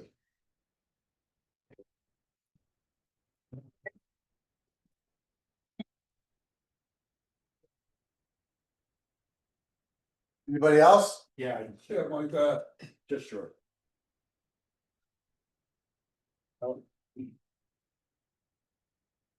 I went to Millersville in '75, Coach Kane was actually, I was an offensive lineman. And Coach Carpenter was one hell of a gentleman. That's what he was. And I know that because I got to meet him and I got to meet his family, and I said something to Mrs. Carpenter today about him taking me to his house for dinner. And I met his family. The girls were just small, but you know, an anecdotal story. We went to the Gap for preseason that year, and I think we had been there a week, and Coach Carpenter wanted to go home. Well, when the milk truck came, we grabbed milk and we were throwing it at each other, and I think we took a bottle on the way out of the officer's mess there after eating lunch, and we're down in the boiler room and making all kinds of trouble. And I know Coach Carpenter knew about this, but he did not say a word to any of us about it. But we still had another week of camp. And that gentleman kicked our butts. But he was a good man.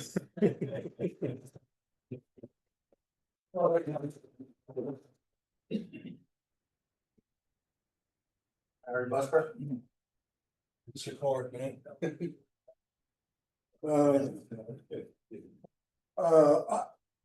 At first, you know, I was a punk when I got to school, to be honest with you. You know, I was too big for my own britches and I probably didn't make a whole lot of friends. Same way on the football field, you know. I don't know if anybody thought I was tough, but I thought I was. But the coach, he saw that in me right away, and he was on me quite frequently. And being the punk that I was, I didn't accept that, to be honest with you.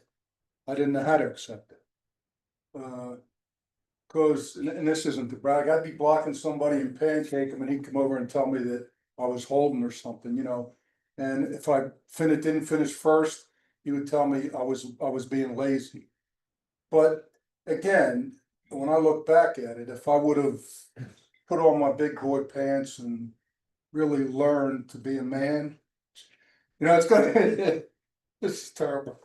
But anyhow, I ended up loving the guy more than I did a brother. I mean, when I finally came back to school and gave him a big hug and I really realized what he had done for me. And you know, it's honest, guys, he did so much for me as a person. And we had a long talk and I kept asking him, why were you so hard on me? And he said, I saw a lot in you and I needed to get the most I could out of you. And he said, you were the most stubborn person I ever met in my life.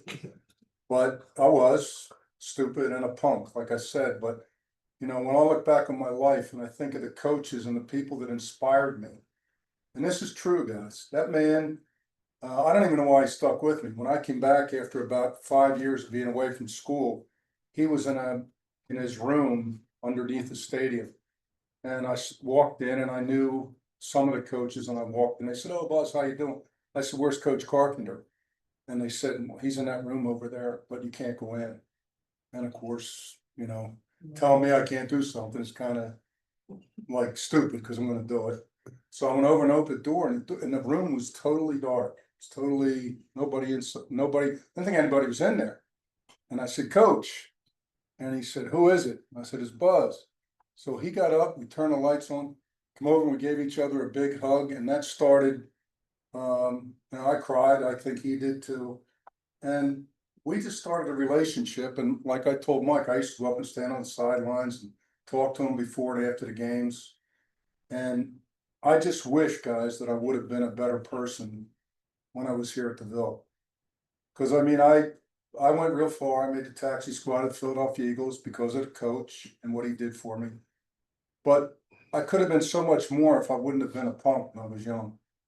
And I always think back to him and I say, geez, coach, if I come back again in the next life and have an opportunity to be with you and I get a chance to listen to your words, I'd be a hell of a better person for it. So, I mean, that's a true story, guys. It's from the heart and I love the guys. So.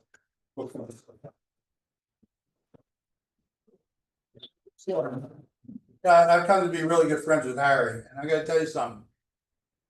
There's a lot to be said about the character of a person by the way they act when they're wrong. I'll let that sink in. Harry, Coach, they were like oil and water. I went back years later and there's Harry running up and down the sidelines. So between the two of those, they found room. And buried all the old hatchets, became friends. So think about that. Coach said about Lane, played for Carpenter. There was absolutely no room for laziness. He would not allow arrogance. We could not become mediocre because of the way he worked us. And he definitely would not have understood entitlement. That's the way the coach was. When I was a coach, I could see myself as go to kids, I'd say, good groceries, guys.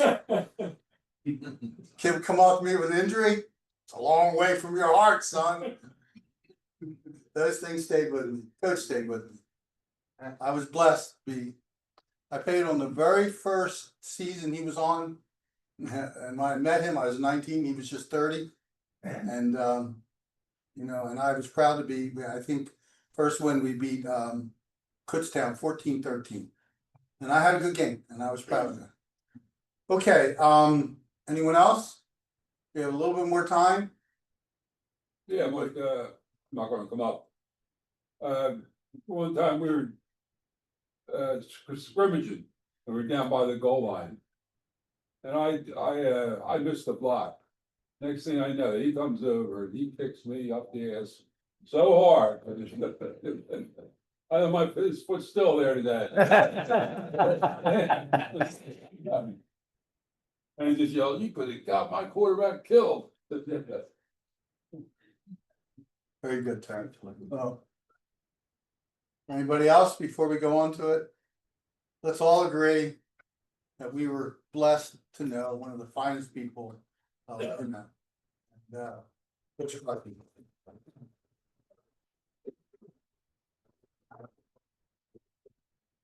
All right, we're moving down toward the end of the program. We have a couple tributes. I'd like to first bring up David Port.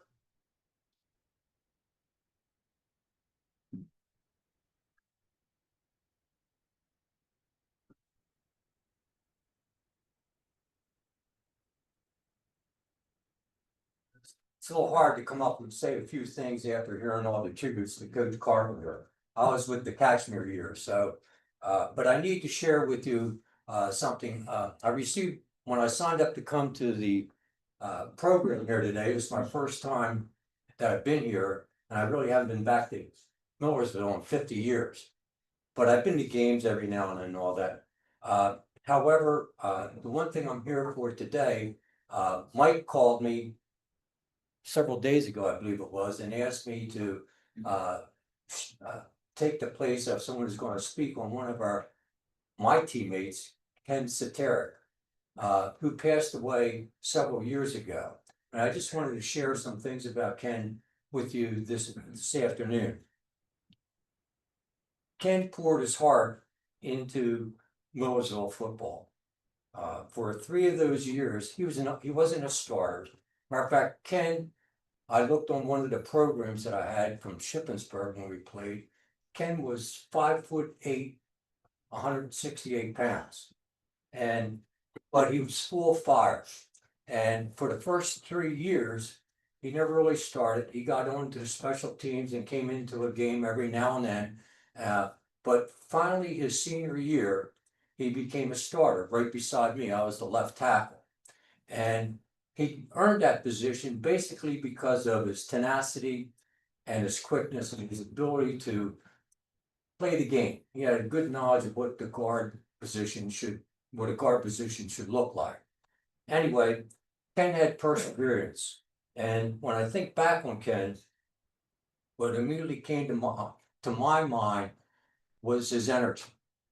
Even during the football games, we'd be in the huddle, he'd be bouncing around like to say, I'd say to Ken, calm down a little bit, let's just listen to the play. And then we get off and go do the play. However, one of the interesting things about Ken is not only did he play football at Millersville for 4 years, I found out after talking to one of his friends, Greg Gettle, he also played baseball. And he was a good baseball player. So he was an all-round athlete for our Millersville program. Also, an interesting note, when I had the opportunity to talk to Greg Gettle, he was sharing with me some of the things about Ken and everything. And he says, oh, by the way, he was a garbage man. I said, what? I said, is that what he did for his career? He said, no. He picked up garbage over the summertime. He said, matter of fact, we had one of the best rooms in Bard Hall because Ken would pick up furniture on his runs and save it and then bring it back for the summertime or bring it back in the fall to have a nice looking room. So Greg claimed that they had the best looking room in Bard Hall, which I resided. So anyway, I just wanted to share with you a few thoughts about Ken. But one of the things, in all honesty, when Mike said this, I thought, I don't know whether I want to do this or not. Being away 50 years and everything, but I knew Ken. And one of the things that I thought of was this. When I read the email that I think Josh or Mike sent to me, there was a little quote in there. And I sort of paraphrased it a little bit just to give you my opinion and feelings about Ken. And it goes like this. Ken was once a marauder, and he will always be a marauder in our hearts. And so I just want to take this moment to thank you just to listen to this and hear from you my appreciation of what Ken has done for Millersville and our football team. Thank you.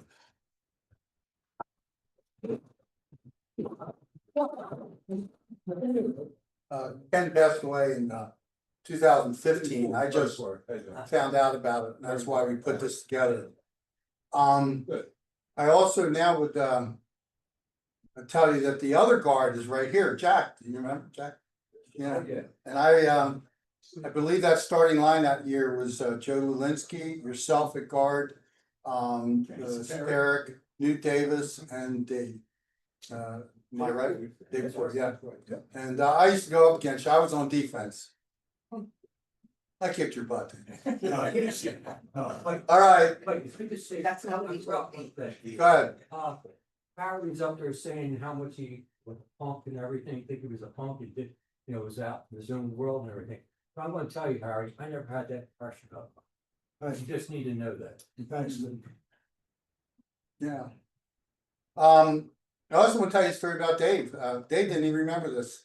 My first week on campus, I saw a couple guys that were stealing from a pocketbook and being like, here I am from Camden, New Jersey, and it was one of the only African American girls on campus. And I went up and I said, you can't do that. And these two kids actually confronted me.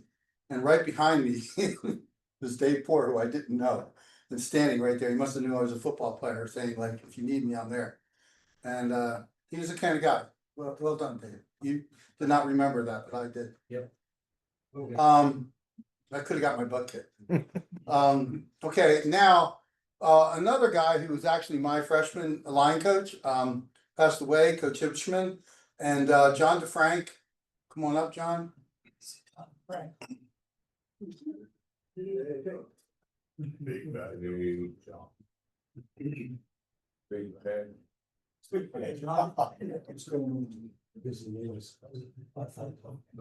keeping this. It's good to see everybody. Thanks for coming today, and I'm one of the old Catchment Year guys, another one, the Catchment Year guys. And I graduated in 70, came back in 71. I had no idea what I wanted to do with my life when I graduated. So I worked construction for a year, and I went to one of Gene Carpenter's football games.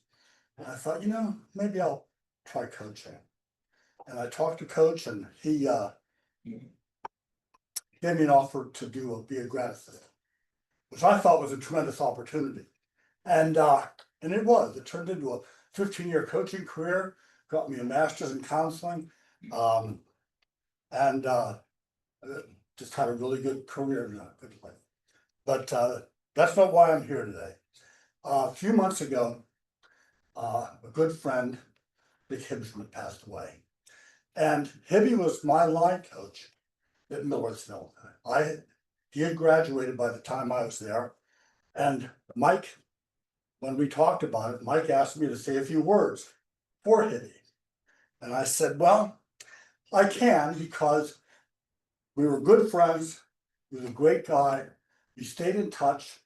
He entered a writing career. I don't know how many of you know this, but he actually wrote a book. And I don't want to steal too much fire from the next guy because I told Mike, and I thought that he would remember this, that there's a better person than me to talk about the Hibbsman, and that's Sandy Guilfoyle.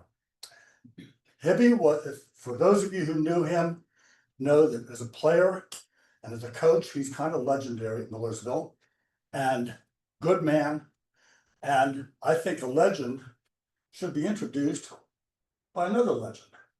And so I would like to have Sandy Guilfoyle, who has given tributes before for Dick Hibbsman, to talk. So I cede the rest of my time, my floor, to Sandy Guilfoyle.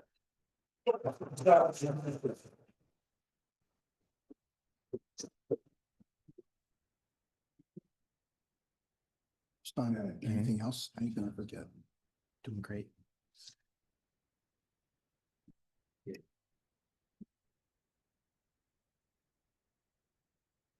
So when I first got the word that I was gonna say some things about Hibby, my wife said, keep it short. So I started with Hibby back with Coach Carpenter, or with Coach Catchmer, and it was Jimmy DeSico and Marty Moore. And the four of us, at one point during those years, we lived together. And I could tell you all kinds of stories about that, but I'll just keep on moving on. Keep it short.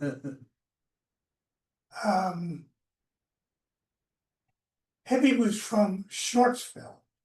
Sharpsville is in western PA, a little south of Cleveland. He hated Pittsburgh, loved Cleveland. So all the teams were all Cleveland teams. Hibby passed a couple months ago, and the four of us knew each other and spent time with each other for about, I think it's going on 56 years. So we met with each other's families every summer. We went to dinner, we went to lunch, but every year the four of us spent time together. And so and thinking about Hibby, and I could tell you all kinds of war stories. But the point is, this is exactly what the four of us were. All the time, thinking about being together and thinking of the importance of friendships and respect for each other. Hibby was, I would say, a Democrat. And anything that was not Democrat, he didn't like. And that was okay. But he was always funny about doing it. He had t-shirts made, and I have about 10 of them that he gave me. He would give me one every time he made them. And he put them on, he would wear them around, but then he would tell me that I wasn't allowed to wear them in public because they were politically not so hot. But when they moved, when Joyce and him moved to North Carolina to be with his son Mark and his wife, because of age and so forth and so on, he took those t-shirts and all the crazy stuff that he put on those t-shirts, he had made into a quilt. which was hanging in their room, in their house, down there in North Carolina. When I think of Coach Carpenter, I think of no man is an island. He said it probably 10 times a day, every day, you know, for the 20-some years that I coached for John Dunn. But no man is an island. No man gets along all by himself. And it's important for you guys, us, to remember that this group is a no man is an island group. And we need to keep recruiting guys to fill these rooms because we're getting old. But you can't let this die. So with Hibby, he was just about the same in his thinking as I am. He was really good at bringing the four of us together. That was Marty, Jimmy DeSico, and myself. Now, you know, Jimmy died a year ago. And now Hibby's died. I don't say that to be melancholy. I say it because time keeps moving. And we need to understand how important friendships are. So if anybody wants to talk war stories about Hippie, I'm good with that. I can do that. But I didn't think that my couple minutes of talking about him would be good by just telling war stories. So I'm not going to, I'm only going to tell one. Hippie's brother in Sharpsville was a minister. But when, like, the Jehovah Witnesses would come around to our house where we were living together, Hippie was so afraid that God would somehow find out that he wasn't doing all the God things. And he would go hide and would not answer the door.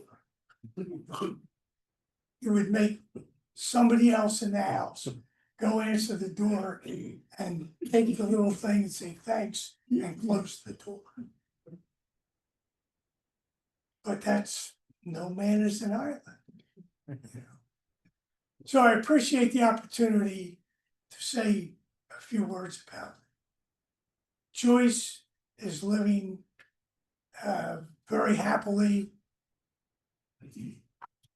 in North Carolina. They're having a good time with down there with her son and so forth. And he's a great guy. Hippie's son is a great guy. Hip has actually written 3 books. One book was about his life in Sharpsville and his first trip to Millersville. He did not do so well. I don't know whether they don't have good education, Sharpsville, but he left and he went back to the steel mill. And that kind of changed his perspective on effort. Heavy is one of those guys that always smiled. He was always happy. But in his way, he was a totally different person than me. He was smarter. He was more fun. So his one book is about Sharpsville and that education. His second book is about Penn Manor and his career at Penn Manor. And his third book, which was selected by Guinness Book of World Records. He is the longest tenured driver ed teacher on record.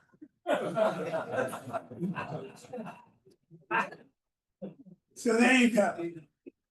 No man's an island.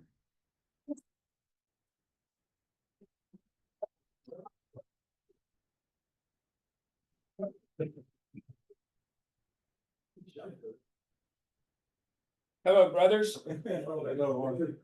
I want to say something about Dr. Carpenter. I never played for him, but he was very instrumental in helping me adjust. I left the jungles of Vietnam in June of 1969, and I started Millersville in September. I was a poor student in high school. I quit my senior year at GED. And I was pretty messed up. And I think that I got back on the right track because Dr. Carpenter was a Marine too. And there were a lot of thoughts going through my mind, a lot of anger, confusion. I was adrift. What I needed was some discipline. And he talked to me many times telling me, you know, you don't have to take everything that the Marine Corps taught you. Some of it's not appropriate. But think of the good things. Think of the discipline. Think of others. Think of teamwork. Think of working hard and doing your very best. And if you do that, you won't be thinking about yourself so much. And so he got me straightened out. And I'm thankful to him. And I ended up teaching his grandson at Henfield High School. Great kid. Good job.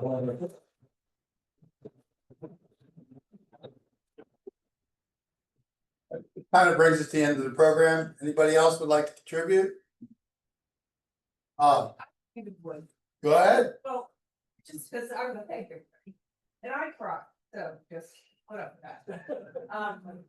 I was thinking about the dedication you all have to each other and to Dad. I'm Jody Carpenter, by the way, over the last however long. He kept photo albums of all the newspaper clippings. And I read one the first year, and it amazed me because he said, if I don't make this a winning team in the next 3 to 5 years, they're fired. 32 years later, you all made him a very good coach. Because no man is an island. He was young when he started.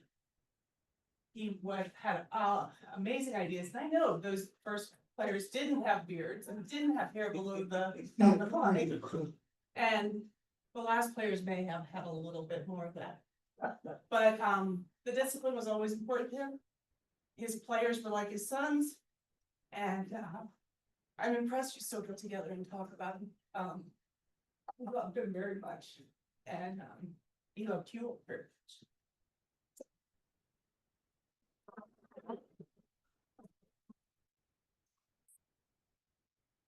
They quoted John Donne's No Man's an Island. I don't know if anyone remembers the second part of that. If a clod, which is a small piece of clay or dirt, be washed away, then all of Europe is the less. Do you remember that part? Well, look at the people we've lost that we've honored. You know, Sataric, Coach Hibschman, Coach Carpenter. All were clods, and all of Europe is the less. So we should remember the second part of that. In the end, I'm going to tell you something. I look forward to this every year. It's a shame Carl's not here. We plan, we talk on the phone, talk to Josh, we talk to Chelsea, we talk to Coach, we plan this. It's a shame that Carl wasn't here. And let me tell you, the Mike Panarella, who's not the smartest tool in the shed, sharpest tool in the shed. But I think the definition of happiness is simple. It's just having something to look forward to. That's all it is. So we got the football games, we got this, all it is. It's not complicated. The more things you have on your calendar that you can point to, happier you're gonna be. Well, it's my honor to be host here.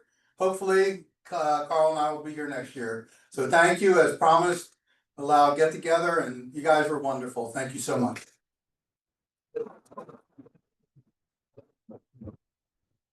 Okay. Awesome. That's absolutely. Josh.